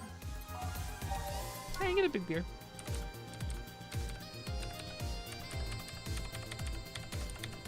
Why not? What could go wrong? Alright, cheers. I said cheers. Cheers. Cheers. Good. Grumpy when sober and a sweetheart when drunk. It's like she's been like this ever since her university years. You make it sound like those were a decade ago. Ahem. I can understand liking the taste of alcohol, but what's so good about getting drunk? First of all, I'm not drunk. You're too happy. I'm a happy person. When drunk. Humph. Anyway, it's something you just can't explain. You just like it. Your body needs it, craves it. That's called being an alcoholic. I prefer the term alcohol enthusiast. Anyway, humans actively look for things to make them feel lightheaded. Why else would they leave some poison in potentially poisonous foods like that weird balloon fish thing? You good? Why would they eat spicy food or drink fermented milk? Seriously, how crazy does someone need to be to say, hey, let's eat this and see what happens? Worse yet, they even found medicine among all that junk. The one that invented penicillin was probably the worst of them all. Fair enough, but see, that's proof you're drunk. If you were sober, you would just say, hell if I know. Silly robot. Now that I think about it, what kind of robot are you? Lilum. Lilum always sounds too feminine. Okay then, what manner of piece of scrap are you? You don't know? Never cared, but now I'm curious. Oh, well, you won't remember it tomorrow. I'm a DT-01D, a social development robot. Is that like the DFC-72s? No. DFC-72s are designed to be as physically human as possible in order to blend in with humans better. My line is more tailored for resilience. We are work Lilum. Why must you be cursed to only one destiny from the moment you are born? You can do whatever you want, silly robot. Follow your dreams. I know. I'm already doing it. Being created or hardwired for one duty only means you're more adept at certain things. Giving robots freedom of choice? That's the whole purpose of the ADN law. Yeah, but you say you're resilient, but you don't look the part. True, I never upgraded my muscles, but I can stand up to 200 degrees Celsius without breaking a sweat. Lilum can sweat? Cooling agents, yes. No matter, you're still special to me no matter what kind of robot you are. Lilum, no matter what piece of shit you are. Speaking of special, how come it isn't legal to marry a dog yet? Excuse me, what? If humans are allowed to marry robots, Lilum, they should be able to marry dogs too. Abtrender? That's me, I think. This guy here wants to bang a dog. Mock him? Excuse me? I do not. I was just saying that if humans are now allowed to marry Lilum, why shouldn't they be able to marry animals? Because first of all, they're not humanoids. What about monkeys then? And now you want to bang a monkey? I do not! And second of all, dogs, just like many other animals, can't give you consent. But look at these dogs. Sure, they have the cognitive abilities of 7-year-olds, but they can talk, drink booze, and argue. So now you want to bang a 7-year-old? We have a regular here who would be delighted to hear that. Stop it.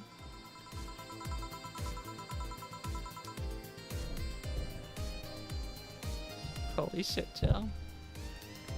For reference, she is referring to Dorothy, who's of age, but very petite.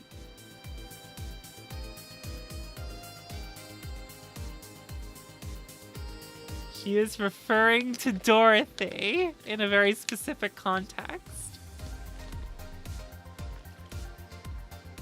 Deal's advocating white girls on Vine.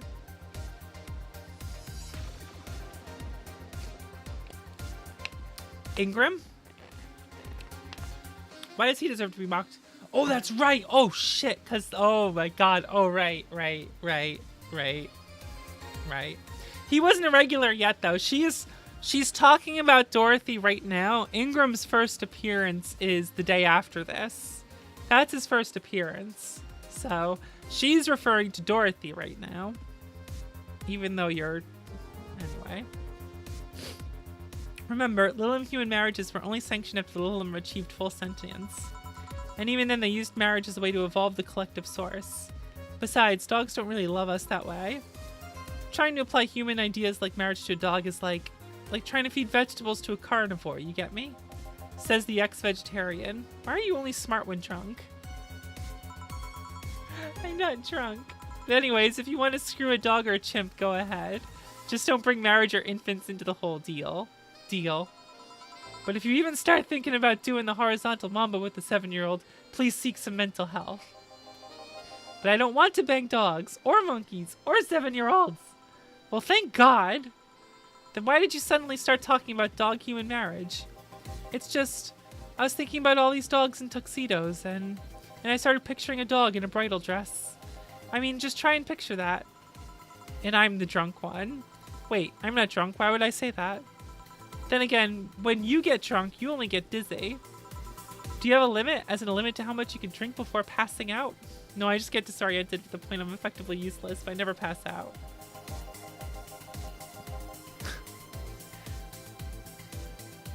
Maybe if I passed out, I wouldn't have to deal with all the shit that follows. I always have to wait at least 24 hours before the effects pass. One has to wonder why they gave all these human flaws to Lilim. I read something about that. It said that by giving Lilim the same kind of weaknesses humans have, they would develop the same way humans do. So that's why they also bite their lips randomly when eating?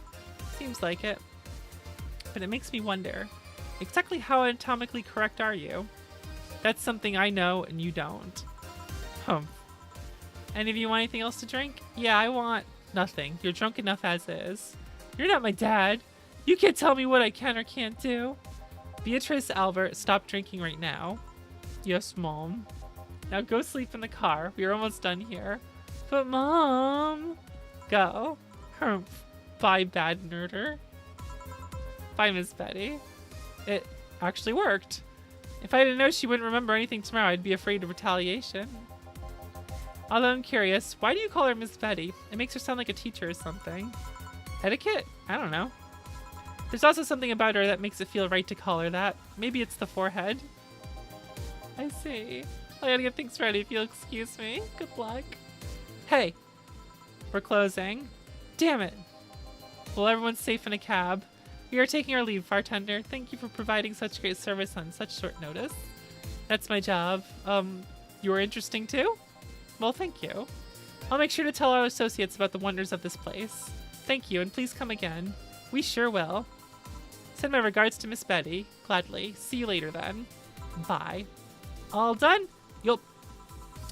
Seems like we got some new regulars. Yeah, it'd be nice if they came back, or that we're still here when they want to come back. You've been acting weird all weekend, boss. Are you okay? I am, but the bar is not. Oh, that's right. This is when they find out about the bar that might be closing. The BTC sent a message on Friday. Valhalla hasn't been bringing in much income the last few months, which means we are at risk of being wiped off the map. It just hard ends right there. The prologue just hard ends after that. Holy shit, that hard cut. Oh my god. Oh my god, that hard cut. Ooh. I wasn't expecting that. Oh my god.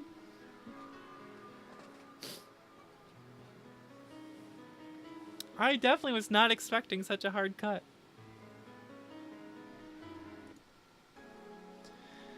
Alright, so... Nirvana demo. Nirvana demo. Yawn. Man, what a slow night. At least I'm not serving dogs. Normally this would be where dog shows up like a cheap punchline. I guess not. Speaking of dogs, I wonder where the hell is Gil? Bored? Ah!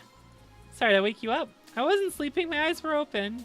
You went to college, right? You know having your eyes open means nothing. Don't worry, I don't blame you. It's been a really long time since we had such a slow night. Before you started working here, really?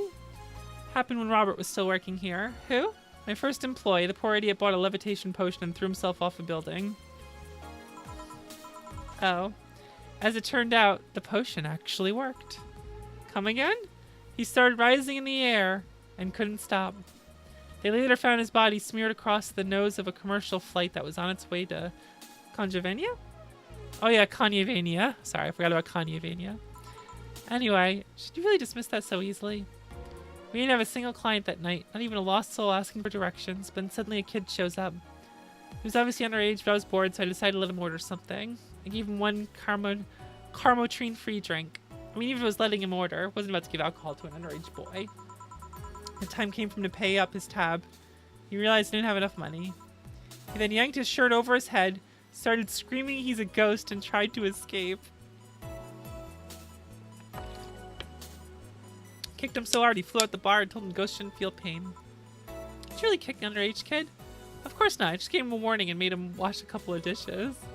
The fact you even thought for a moment that I was kicking a young innocent child hurts me to no end, you know? Keep it up. Someone will show up sooner or later. I sure hope so. Aren't Gil's checks made out to Robert? No. At least the story killed a couple of minutes. I think I don't know, sort the glasses here or something. Huh? We got a fedora-shaped glass? Anybody here? Start right in the ouch. Are you okay? I'm fine, yeah. Welcome to Valhalla. What can I get you? Something wrong? Are you sure you're old enough to drink?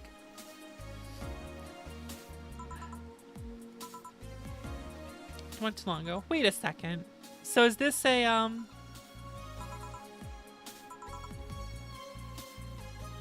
I guess this is a Valhalla demo that I never saw.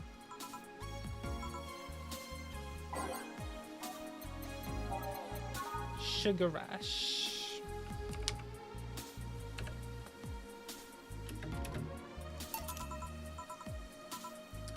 Hold on, this doesn't have any alcohol, does it? Nope. You really think I'm underage, don't you? Yep. I'll have you know I'm old enough to get pregnant. That's sadly not relevant here. Huh. On second thought, this is actually good. Or, I mean, don't underestimate me. Not young enough to be considered underage. Why don't you give me alcohol? Because I wanted to mess with you. Mess with a client? Do you usually do that? Only if it looks like they might take it in their stride. Why are you so angry with the idea I might think you look young? That's... The only people who don't like being mistaken for someone younger are young people.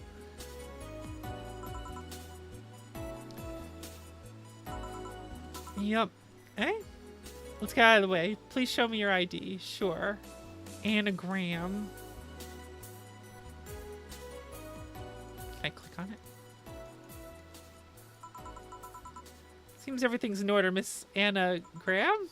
Anagram? Where have I heard that name before? Go ahead. Just try to make a joke I haven't heard yet. I'll politely refuse. No, I'm serious. Go ahead. People think it's too easy and they never make jokes about my name. That's funny. I'm still going to politely refuse. You're no fun. What's your name, Miss Bartender? My name? You saw my name. I know yours. Fair enough. I'm Jill. Jill what? Just Jill. What's your full name? Just call me Jill. Fine, I'll just pretend Jill is a way of saying your name is actually Johanna Ignacia Laurent Loam. You think this was made for demoing at cons and stuff? Huh. Shorten it to Joe. Whatever floats your boat.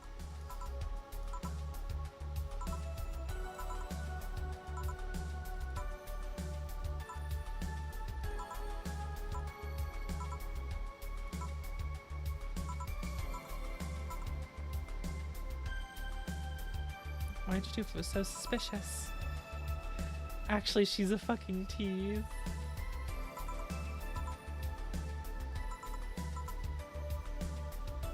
They're too nervous or jumpy.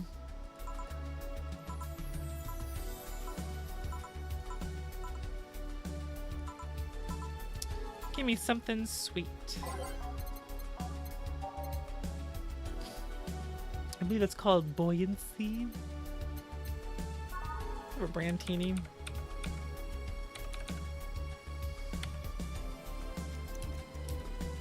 When do we find out she's not real?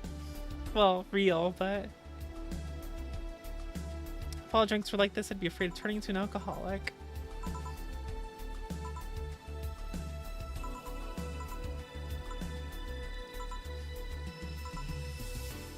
I'm a dentist with bad teeth. Bartenders don't drink would totally make sense. I'm being a vegan chef running a barbecue restaurant. You think?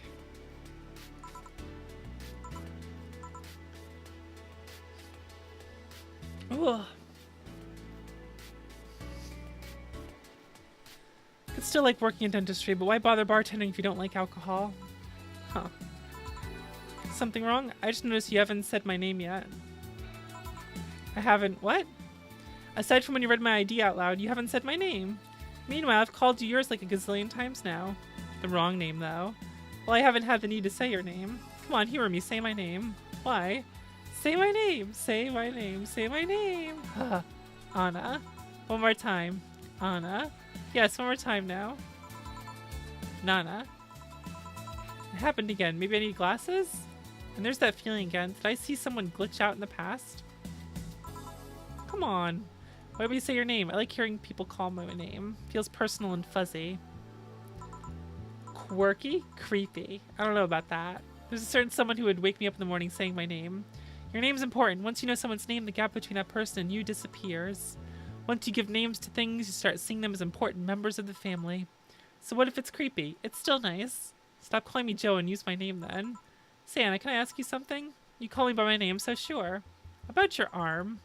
What about it? Oh yeah, I'm lacking one. Did someone say the word creepy remind you of its absence?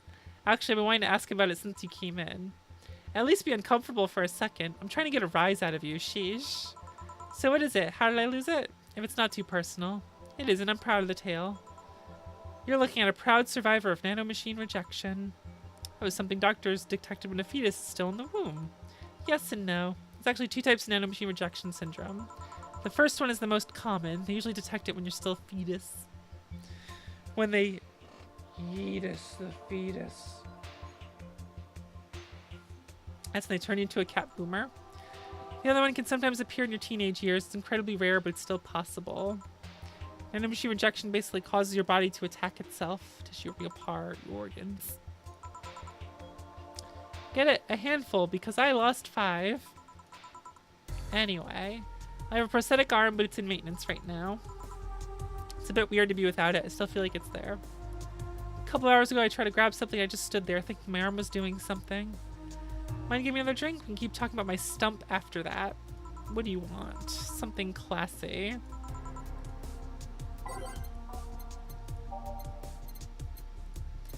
So I guess this demo is the, classy. The reference Jill makes to her showing up in the game later. I never actually knew that really, because I never did the demo. This looks expensive, alright. I'm starting to have second thoughts right now. Just drink it. I'm starting to feel dizzy, that's nice. Now I'm just living my life. I want to feel the good and the bad. No more being forced to sit quietly in a quarantine room.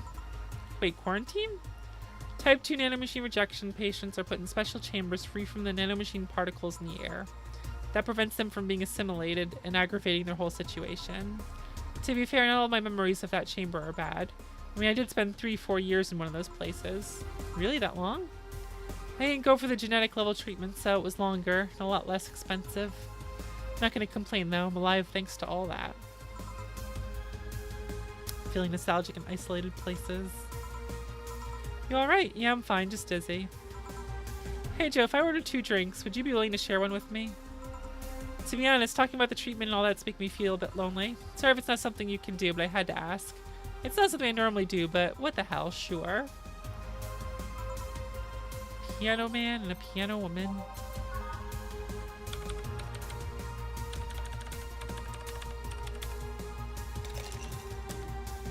It's a sad story she's got, you know?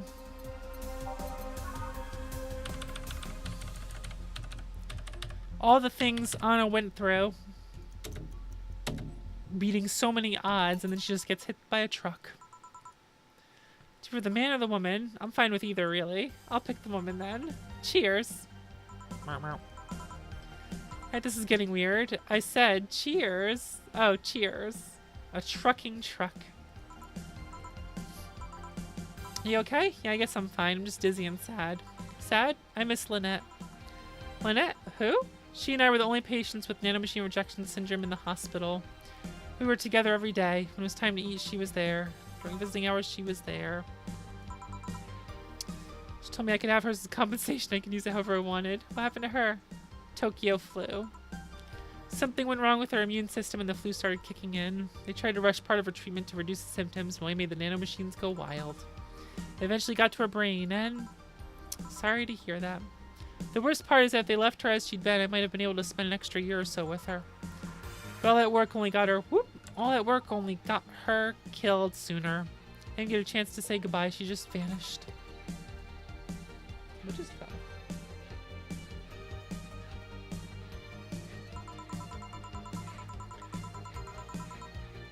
I say I want to forget her, but the truth is, I just want this pain to go away. It's been 2 years and I still feel the pain. Every second is just a second without her. You're not making me uncomfortable, don't worry. Oh, it was the cap to my drink that fell. Okay. I was curious what that was. Sorry about that. We had so many plans we'd do after we left. Pesky nanomachine rejection.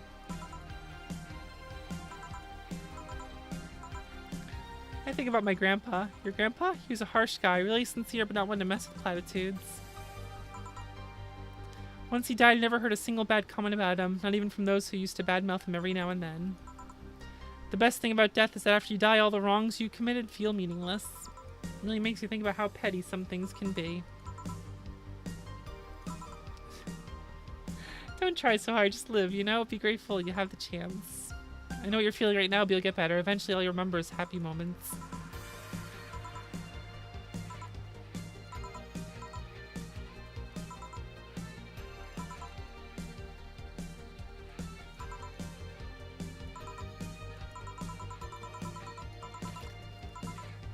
You're luckier than most people.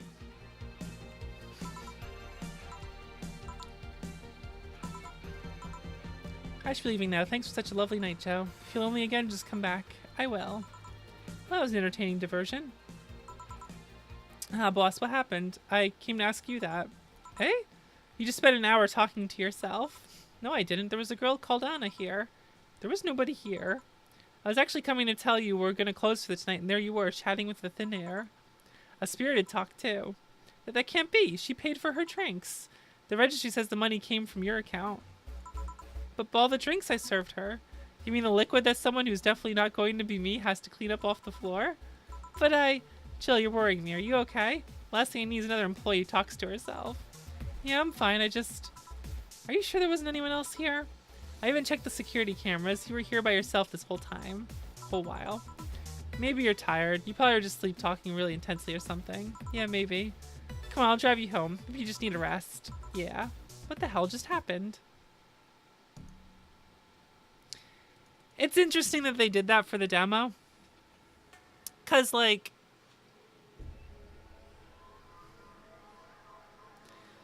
she isn't that big of a character in the story. Like, she's there and she's relevant, but...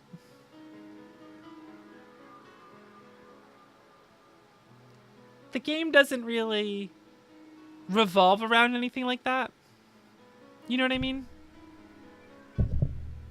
So it's an interesting choice, I would say.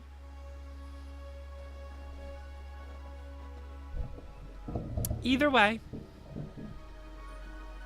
That is it, I believe. We've done pretty much all we need to do here. Goodbye, Miss Bartender. I love this game. Valhalla is extremely good. She's the cover on the eShop. She's also the icon for the game right here. On the taskbar. In PS Store, yeah. She's interesting. It's just, You would think with a setup like that for a demo that like the game would be more about that, but it isn't, which is interesting. It's interesting they did it that way. It's cool, just, you know. That's not a negative thing at all. That's it for me tonight. Look at this floof. Look at this cute floof. Oh. Thank you guys for joining with me for this, because I love this visual novel quite a lot. If you'd enjoyed it, I'd consider getting it. Please do. It's extremely, extremely good, and I love it. And thank you all for joining me with it. This was a lot of fun to do, again, because I love it. And yeah, I loved cosplaying as Alma too. This was a lot of fun. So have a good night, everyone. Take care, and I'll see you around.